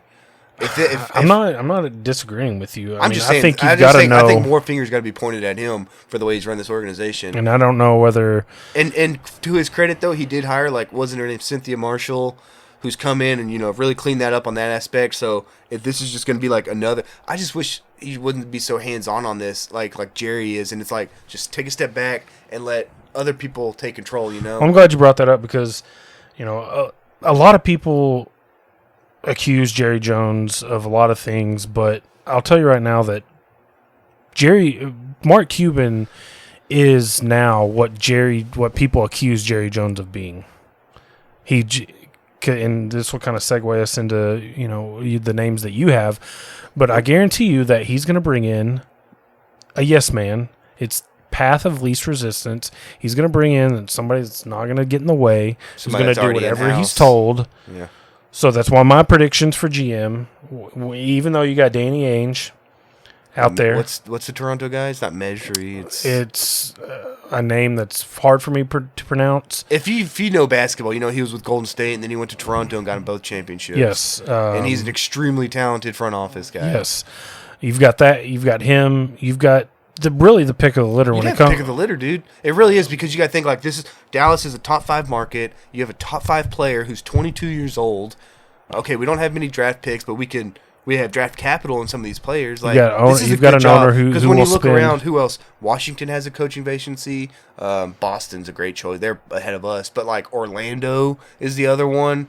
You know, New Orleans with Zion. Okay, I could see that too, but we're going to be an enticing franchise to come to as long as we can clean up our mess internally. If they can say, hey, come here, and, you know, like, you're going to have control. Like, you know, no one's stepping on your toes. This Bob guy is not going to, or is it Bob or Dan? Bob's not going to be telling you what to do. He's not going to be, you know, in the huddle with you. And I'm going to give my picks real quick. My prediction, it's going to be path of least resistance. It's going to be Michael Finley for GM because But he's honestly, that could be, for all we know, that could be a good pick because he was up for the Chicago Bulls job. Okay. And he was really getting consideration for that. But is he going to tell Mark Cuban no? No, because Mark Cuban made him a millionaire. Thank you. And, you know, and then the coach is going to be, give me the name, sorry. Jamal Mosley. Jamal Mosley, who's already on the staff. Yeah, he's an assistant. He's got a relationship with Luka. Luka likes him. I think Rick Carlisle missed a game or two. I think that's the important thing.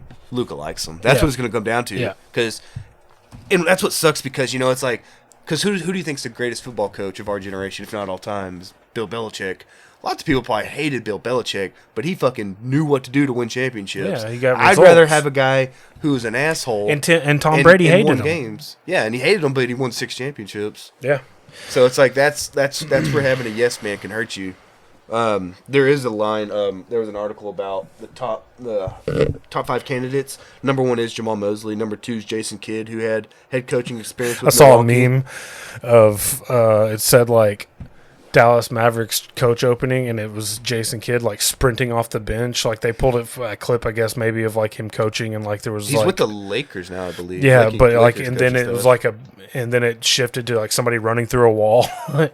It would make sense because, you know, his game is like Luka has what Jason Kidd always wanted with his game. He has the vision, you know, he has the triple-double numbers, but Luka's just far and away better. And Jason Kidd's a first ballot Hall of Famer. I'm not trying to neck and knock, but Jason Kidd wishes he had the talent Luka had. So if he could coach that and they could like get on the same wavelength, I could see it happening, you know. 3 was Terry Stotts, who just finished a run of like, I don't know, like 8 years in Portland.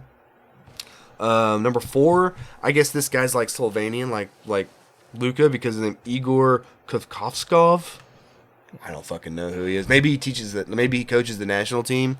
And number 5 would be Becky Hammond, who's been with the Spurs organization as an assistant for several years, teaching under Greg Popovich, who, you know, is one of the greatest coaches, again, of our generation, if not him and Phil Jackson. Yeah. I also heard Mike D'Antoni with his whole run and gun.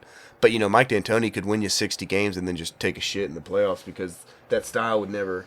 I think they want to go probably somebody younger, just that will jive with this new generation.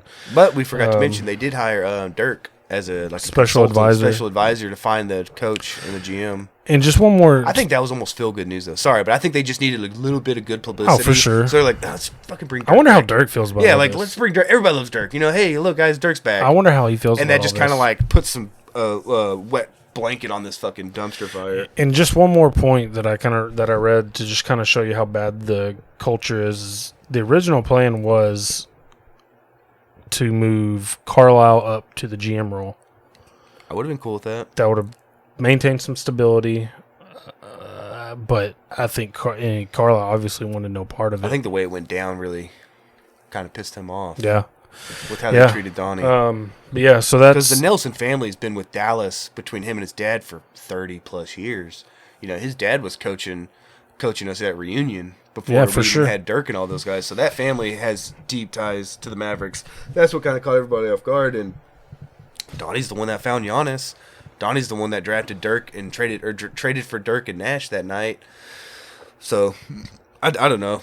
and obviously I don't know everything that goes on, but I was really disappointed when all this went down, and just seeing one of your franchises just implode on national level, just out of really nowhere. Well, it wasn't out of nowhere because that story did break the week of.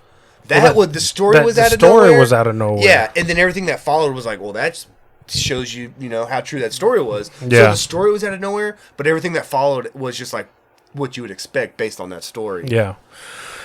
So that's the drama in Mavs land. So it's going to be an interesting summer to see how everything kind of shakes out. But I really think he's going path of least resistance. He's going to hire Michael Finley for the GM. He's going to bring in Jamal Mosley as the head coach. And I don't know, man. I like that. I like keep it internal, but at the same time, like you said, it's all yes, man. So it's going to be like, what changed? Now you're just bringing in a new set of bobbing heads that agree with everything you say. The real key for me is, I think if you don't get rid of Bob, fuck that guy, he's got to go. I think we lose Luka. Not now, years. But yeah, literally, guys say you hit your prime in basketball at age like 26 through like 30. So as good as he is now, you got to think statistically, or what people consider his prime, he's not even there yet. Yep. So you would lose him during his prime years. All right. So what's going on? We're recording awards. You're into you're in awards real quick, and then we'll give an update on the game. Award. Coach of the Year, Most Improved Player for NBA. Oh, I didn't do those. I wrote them. That's why I said you want me to do it. Oh, yeah, do it, Coach please. of the Year, Tom Thibodeau. He was head coach of the Knicks. So that's fair. It's fair because they went from they hadn't made the playoffs in 8 years, and he got them the 5 since 2013. 4 seed. 4 seed. And I was telling Alex because Alex thought it should have been crap. Now I can't think of his name. From Phoenix. Which props to that guy. It's like Monte Williams. I think that's it. Monte Williams. They went from no playoffs to the number 2 seed, and now they're in the Western Finals. So I think in hindsight, he could have gotten it. But I'd predicted Tom Thibodeau because, it's New York. Anytime you get New York back in prevalence like that, and they were like a top 5 defensive team, to go along with that, they had the Most Improved Player of the Year, which was Dallas's own Julius Randle. He was like an all-star again this year.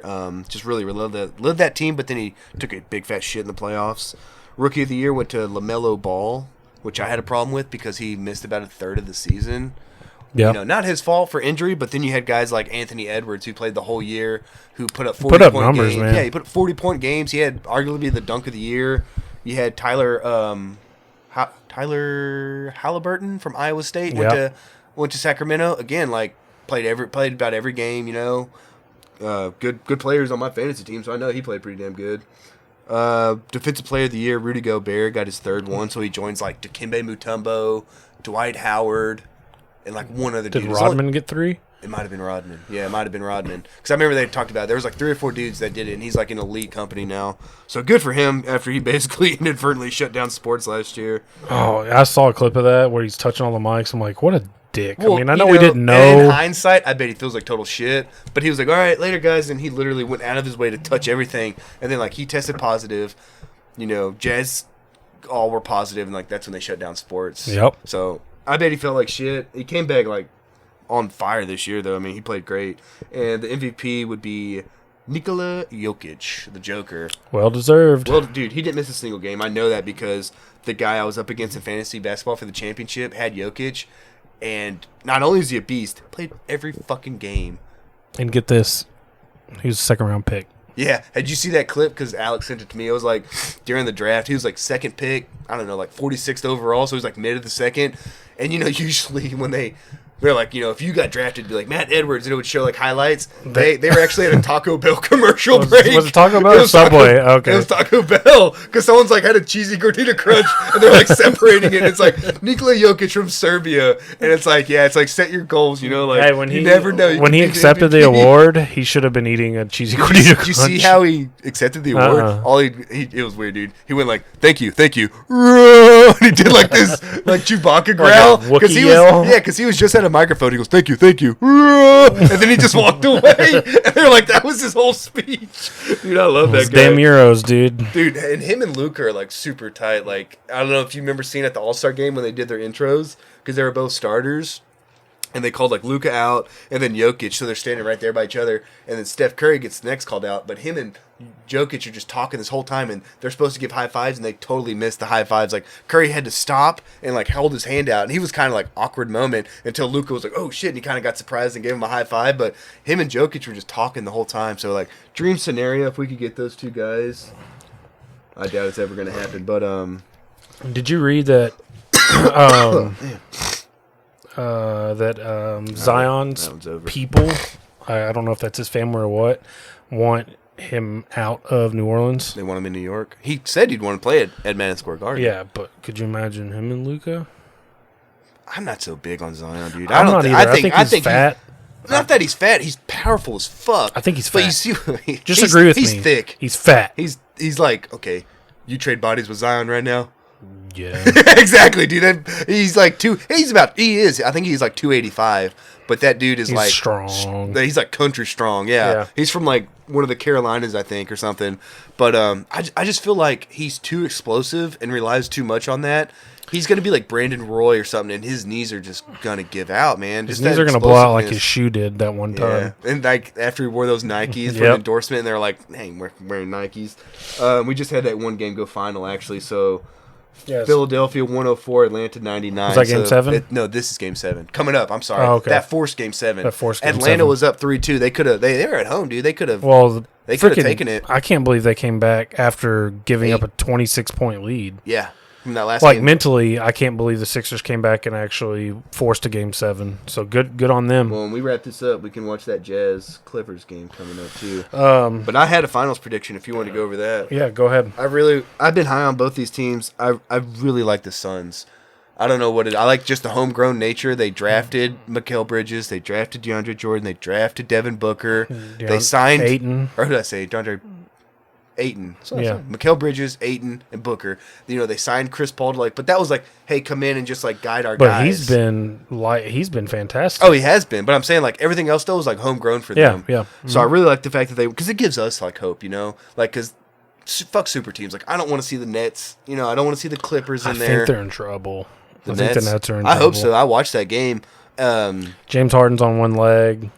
Irving's out, dude. He fucked his ankle up. He came down on Giannis's ankle and just completely turned. Durant's going to have to cut. I mean, and he's got it in him. Did you see the stat line from the other game? He played all 48 minutes, 49 points. He would have had 50, but he missed one of the free throws to like seal the deal. It was already over, but because they were fouling at the end of the game, so he missed the free throw. But 49, I think it was 18 rebounds and 10 assists. He's got it in him, but he's going to have to do it with James Harden on one leg, and fuck James Harden too. I love watching him bitching so and playing. But anyways, I had Suns over Hawks in 6, and that to me would just be the most fun. I guess that funnest isn't a word. Most fun series because it would be like that. It would be like 124 to 119. I'd like to see. Finals. I think I'd like to see Suns Bucks because I like Giannis. Oh yeah, I could totally see. And I like teams that draft and develop their players. So Bucks did that with Middleton and Giannis. That's pretty much their big two. Suns done that. Hawks have done that. Sixers have done that. Jazz. Really, everyone except for the Net. Like, if it's Clippers, Nets, fuck it, dude. I'm not watching. Like, I'm sure it would be a great series, but I don't want to see two super teams come together. I want to see homegrown teams that, like, drafted, developed, and then just, like, brought in a free agent or two to complete the puzzle. Yep. No, I'm with you. Anything else on the NBA? Nope. Okay. All right. So, not much Cowboys news. We've wrapped up minicamp. Hopefully everyone's. I heard Zeke's shredded though and like looking good. Well, maybe not shredded, but looking good. He's down like 15 pounds. So I'm prepared to like just eat crow every weekend. Like if he could get another 1,400 yards, 12 touchdown season, like even if it was all-purpose yards, 1,400 yards. Like, I'm ready for that.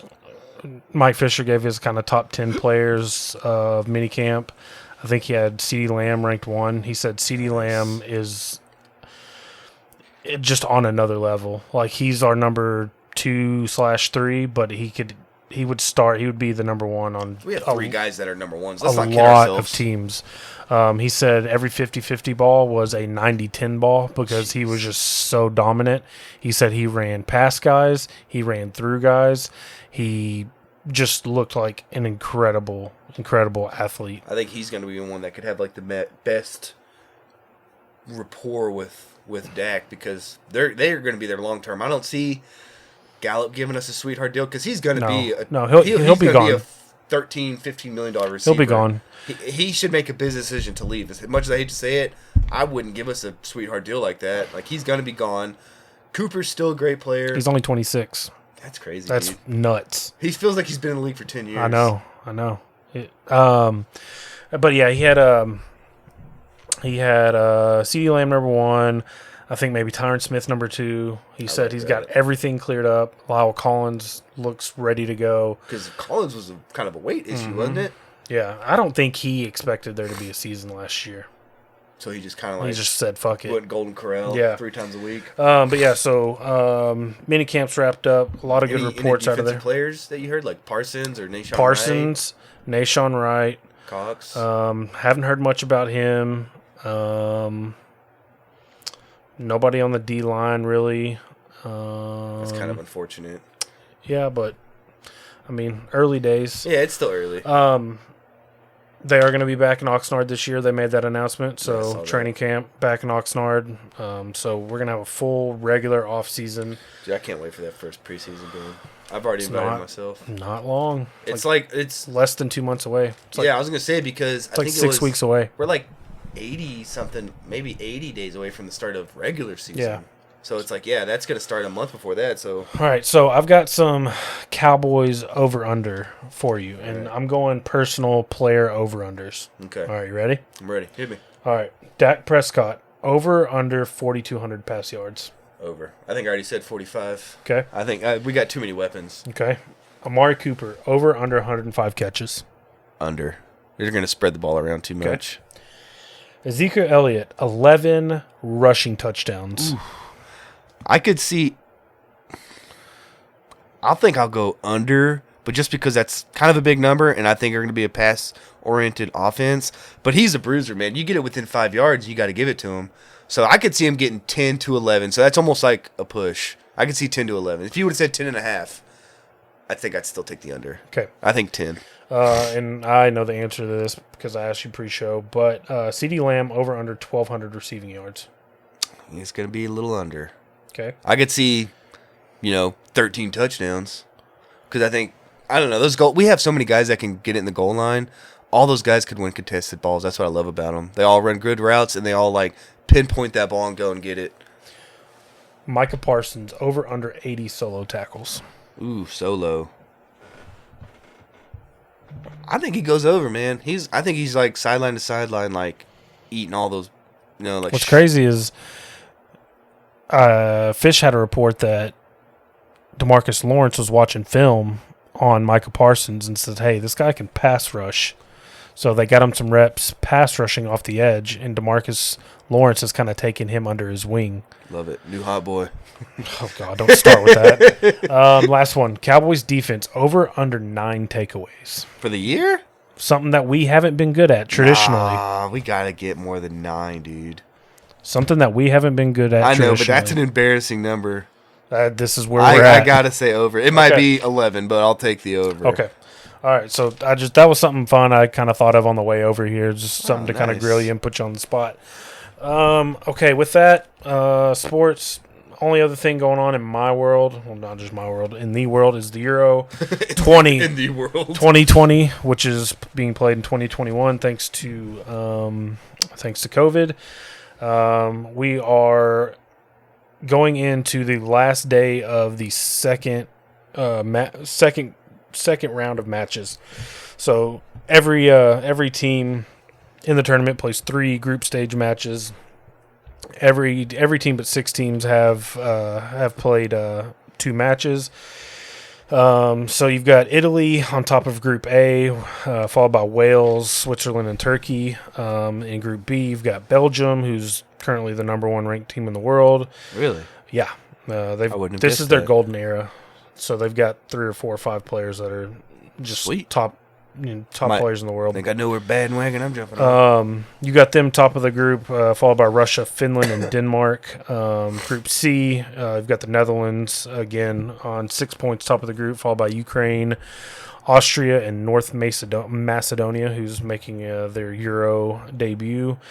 Group D, Czech Republic is the surprising leaders, tied with England, who's second, and then Croatia, followed by Scotland. Group E, you've got Sweden on top, followed by Slovakia, Spain, and then Poland. And then Group F, which is the group of death, which is you've got Portugal, France, Germany, and Hungary.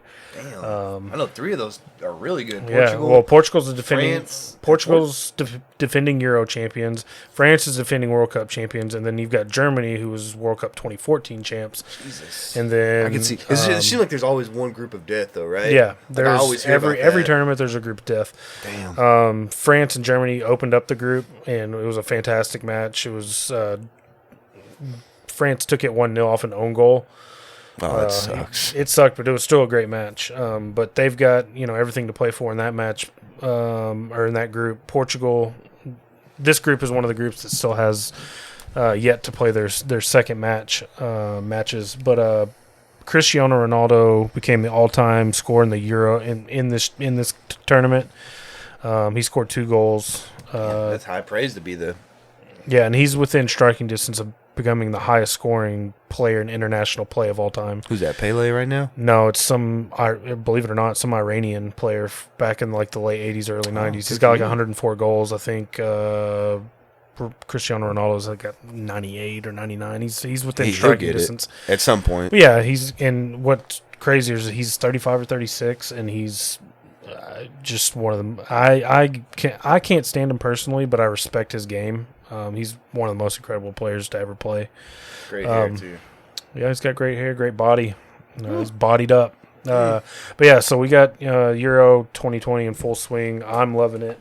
It's like a mini World Cup. A lot of people consider it, they consider it better than the World Cup. Especially if you're just in Europe, because that's where, I mean, honestly, isn't that where the vast majority of good soccer comes from? Yeah, because South America, too. And then you'll get, like, I guess Mexico's pretty good, and Brazil, Argentina, but then it's Chile. Like America, Canada, like, we're not contributing Yeah, much. well, and then just like today, Scotland and England played their neighbors for one, but it was the first international match ever. I think 1874. Between those two? Well, ever. So in 1874, you're talking the about first time one country played another country was England-Scotland? England-Scotland. I think they played 115 times. So and it was a great match. School. It was 0-0, but it was a great match because Scotland they really needed a point. They needed to pick up a point or even a win. But it was a great match. It was 0-0. I know a lot of people think 0-0. How is that a great match? But it was a really good match. I watched it today at work. I mean, you could watch a baseball game and somebody's 1-0, but the one was like, came off a no hit, or like a guy pitched a no hitter, and the one came off a solo home run. You'd be like, that was an awesome game. Yeah, like a walk off home run. Really good game, really good tournament. It'll really get good in the knockout round after the group stage.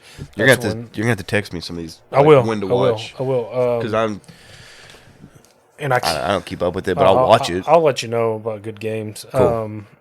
And I'd be remiss if I didn't mention this before I move on from the Euros, but I don't know if you've seen. I know you've seen it, but I don't know if the listeners have heard. I'm sure they have if they follow sports somewhat closely. But Christian Eriksen from Denmark, he collapsed on the pitch in their first group game against Finland.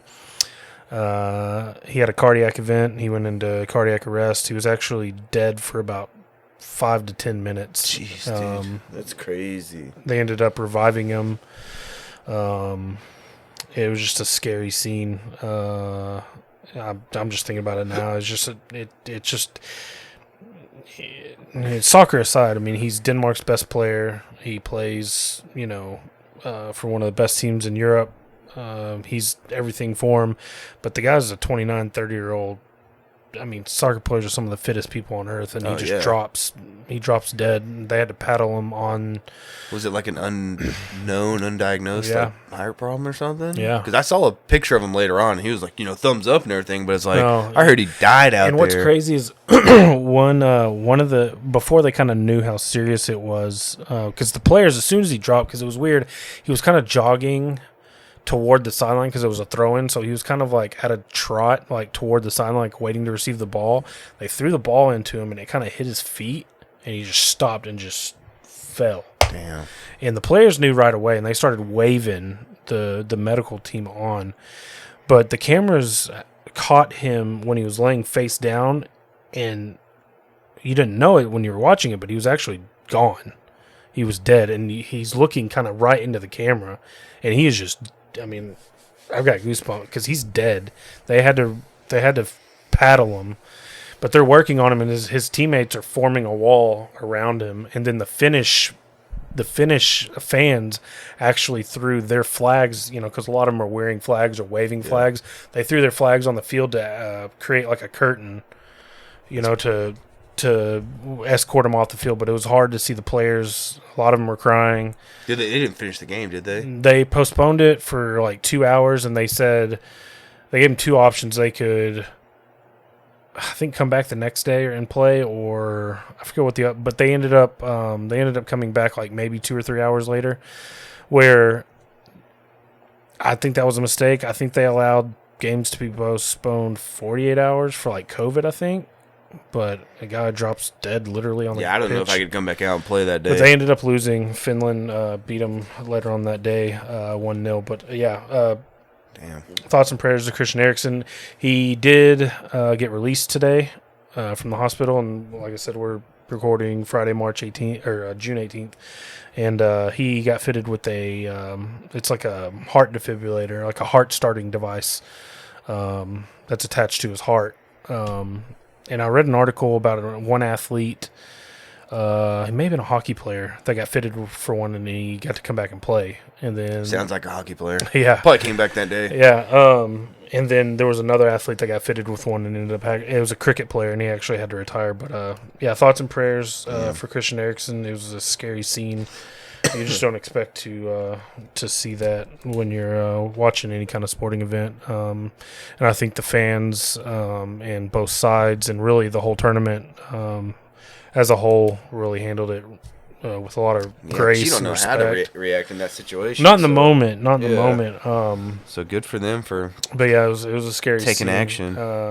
Thoughts and prayers out to his people. And I think Denmark dropped. They dropped their game today against Belgium, which was a good game. But yeah. So that's it for sports, unless you got anything else. And we'll go ahead and get into what are we watching and what are we listening to, and then we'll get on out of here. Cool. I've been listening to a new podcast called Algorithm. It's about this one man's quest to use math and algorithms to track down serial killers. So one episode in, that's the basic premise. The other one is called The Devil Within, and it's about this kid murdered his mom, and it's, again, another one of those that's kind of tied into like the satanic panic, and this kid was in a cult and how that played a role in it. I watched a Netflix series called The Sons of Sam. I told you about it. I don't know if you ever watched it.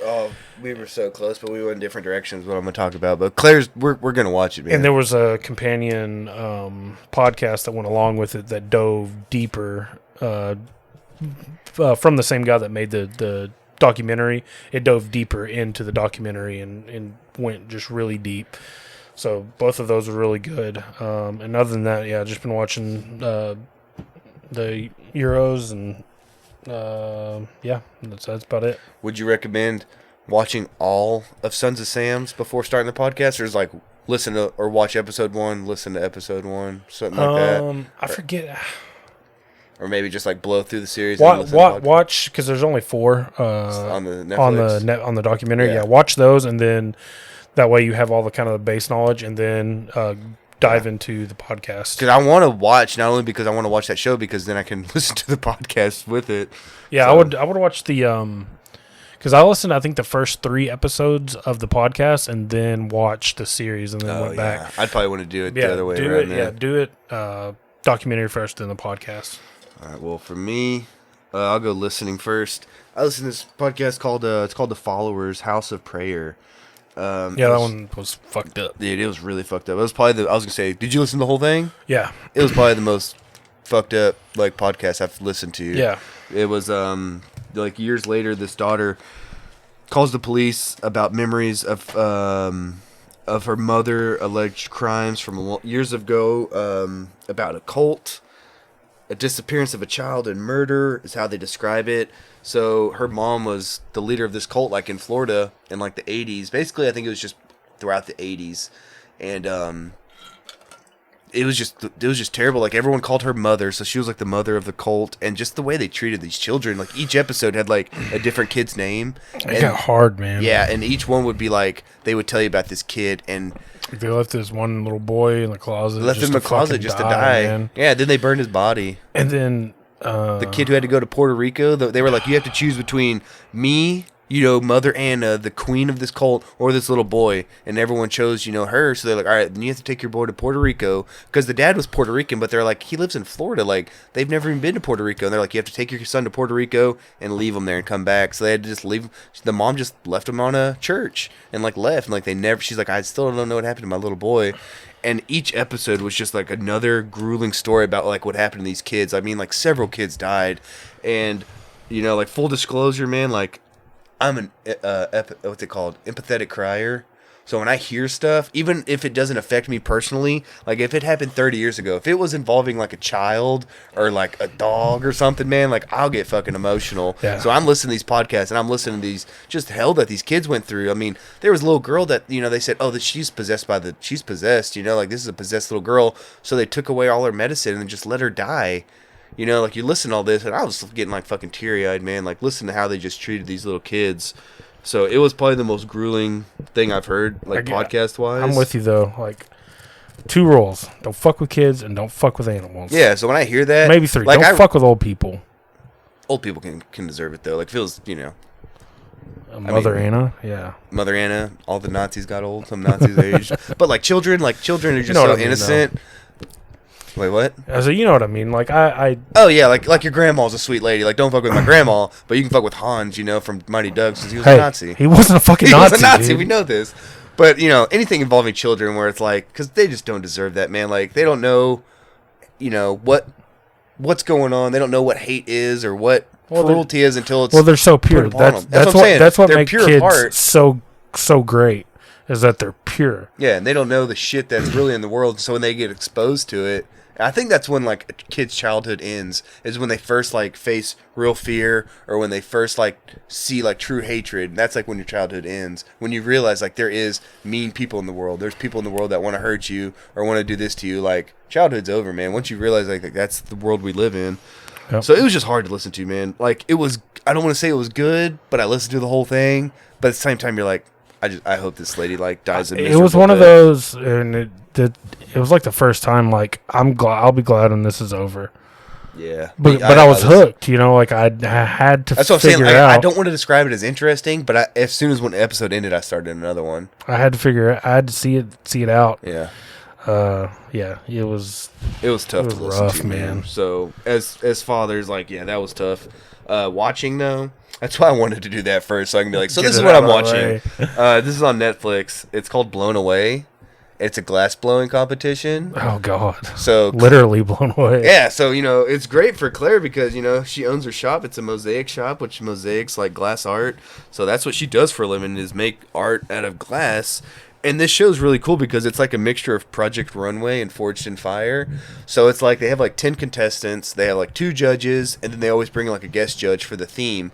And they'll give you the theme for the week, and it could be make a superhero or supervillain out of glass, and they just get a couple assistants. They pick their glass, they blow it, they shape it, they show you just how it's made, and just glass blowing itself is just so cool. It's something that's been going on since the medieval times, glass blowing. Yeah. So just to see that whole process, and to see just someone take this molten piece of glass, they put it in what they call a glory hole, which burns at 2,000 degrees. They take it out, they shape it. It's just a really cool process. And then when they're done, they do the presentation, and this is where it's Project Runway because you do the presentation. They tell you what this piece means to them, what it represents, and then they judge. And one person gets this person blew us away, and that's the winner. They don't get anything; they're just safe. And then one person goes home. Is that pun intended? Yeah, they're so dude. Okay. Oh my God, I should say there's about 17 puns per episode. This host, he looks like like what's it we call him, like the Kirkland's version of like Adam Scott, from Parks and Rec. Yeah, oh yeah. So he's a good looking guy. He's handsome. He's got like nice fashion. Like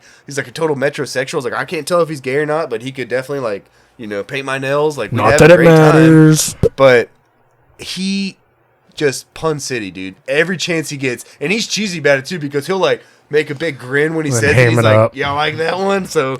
Yeah, now that you brought that up, dude, there's so many puns. But it's a good show. I mentioned that we watched The Mitchell vs. the Machines. We watched that twice, actually. And I was trying to describe it to Claire. I was like, it's not the best movie I've seen all year. Because, but I was like, it's the most enjoyable movie I've seen all year. Like, it was really well made. Like, great idea. The whole technology is going to take over the world. And, kind of living in that situation. But, it was just really fun. Ellie really liked it. But we're going to have a sleepover again tomorrow. Maybe watch Luca. I don't know. Maybe watch like Scooby-Doo. And last but not least, Big Brother. Big Brother comes back July 7th. And I'm on board this year, so we're going to add in 120 seconds. We may just add in a quick little, Big Brother segment. Now, just forewarn, though, it's 3 nights a week. Wow, that's commitment. Okay, no, I'm committed. I said I was committed. You may get a lot of questions from me in the beginning. Just that's fine. Getting my bearings. I'll feel like me talking to you about soccer. Like I'm the know-it-all now. Okay, so I get to explain it and feel smart. But I mean, we got buddies. We got friends that are like completely down with it. So it's like we got people that can. Well, if it's cool with you, I know you like your solitude. For the first couple. If it works out, I may come over here and watch them with you. Okay, all right. Claire's gonna watch it too. She loves that show. All right. It's like a Con family tradition. My parents watch it. My grandma watches it. All right. Anything else? One other thing. Claire and I's 14th anniversary is coming up in a couple days. She'll probably never hear this, but I just want to say I love you. We've been together since year after high school. A lot of people couldn't believe it when we started dating, just because we were like polar opposites, in high school. And you outkicked your coverage. Yeah, very, very much so. She's very pretty. She runs a great small business here in town that's like locally known, and hopefully people appreciate it. She's done commissioned art for the city. She teaches yoga. She does a whole lot. She's a great mom. She's my best friend. Oh, and I love you, Claire. Well, congratulations to you two. Happy anniversary. But yeah, the thing is, though, we're not sure. It's either today. We're not sure. It was either, I was like, okay, it was a Thursday. I remember that because I asked her out like via phone. I was working at the movie theater, and I just texted like, hey, you can be my girlfriend. This is after we'd gone on like a couple dates and everything. But it was a Thursday, but it was either the 18th or the 20th. So we don't know. It could be today. It could be Sunday. Split the difference. Just call it the 19th. That's what we've always said. Like, it doesn't matter. But 14 years, man. It's almost half our lives together. That's awesome, man. That's awesome. But you are not done, sir. What? You are not done. I think you owe me an apology for my banana rant. Oh, get the fuck out of here. No, the people need to know. One person agreed. The people need to know. So what happened on, I listen to sports radio because I'm in my truck, like 5 hours a day. And on KNC Masterpiece, they do My Buddy's an Idiot. So for some reason, I was like, I'm going to tell him about Matt Runt's take. I have a buddy who's an idiot. Yeah, and I said, my buddy's an idiot. He thinks banana runts are the best. And they actually read it on the radio. And it was Corey Majors. And he's like, you know what? He's right. Banana runts are the best. And I text you back. I was like, fuck. Someone agreed with you. I was like, it was one guy. Dude, everyone else on the radio was like, he's right. They are the worst. Like, that guy's terrible. But one guy agreed with you. And they said it online. They said it on the radio. I was so happy. You got verification from one Corey Majors agreed with you. I was so happy when I got that text. Okay, now you're done. I just wanted the people to know. Yeah, you're right. One person did agree with you. Okay. Anybody else, though, like no one else agreed with you from our fans, from our family. Lauren threatened to leave you. She did. Landry shook his head, couldn't believe that was his dad. He didn't even know what runts were. He just knew I was wrong. All right, but that's going to do it for us. This was a fun one. Yeah. This is a fun one. Cover. That's why I said we had a lot of content. Barely talked Cowboys, but just a lot of other stuff going on. No, but we thank each and every one of you for listening and staying with us and supporting us. We do have some stickers made up. Brady, Superfan Brady, I've got one for you with your name on it. Lauren's got it in her purse. The next time you go to the pub, you've got a sticker waiting on you, bub. This was just a rough print run. We got a sample just to see how they would turn out. We got some tweaks to do. But we've got that coming. We've also got some T-shirts. Lauren's working on some T-shirts as well. So we're still working on that. Again, this isn't our full-time gig. We both have full-time jobs. We do this once a week. If this is our full-time gig, we would be dead broke. I'd be living... We'd be living together. We'd be splitting a van. Yeah, probably. But anyway, all that's coming down the pipe. It's coming. So we appreciate each and every one of you listening. But for Matt, I'm Andrew. We're out.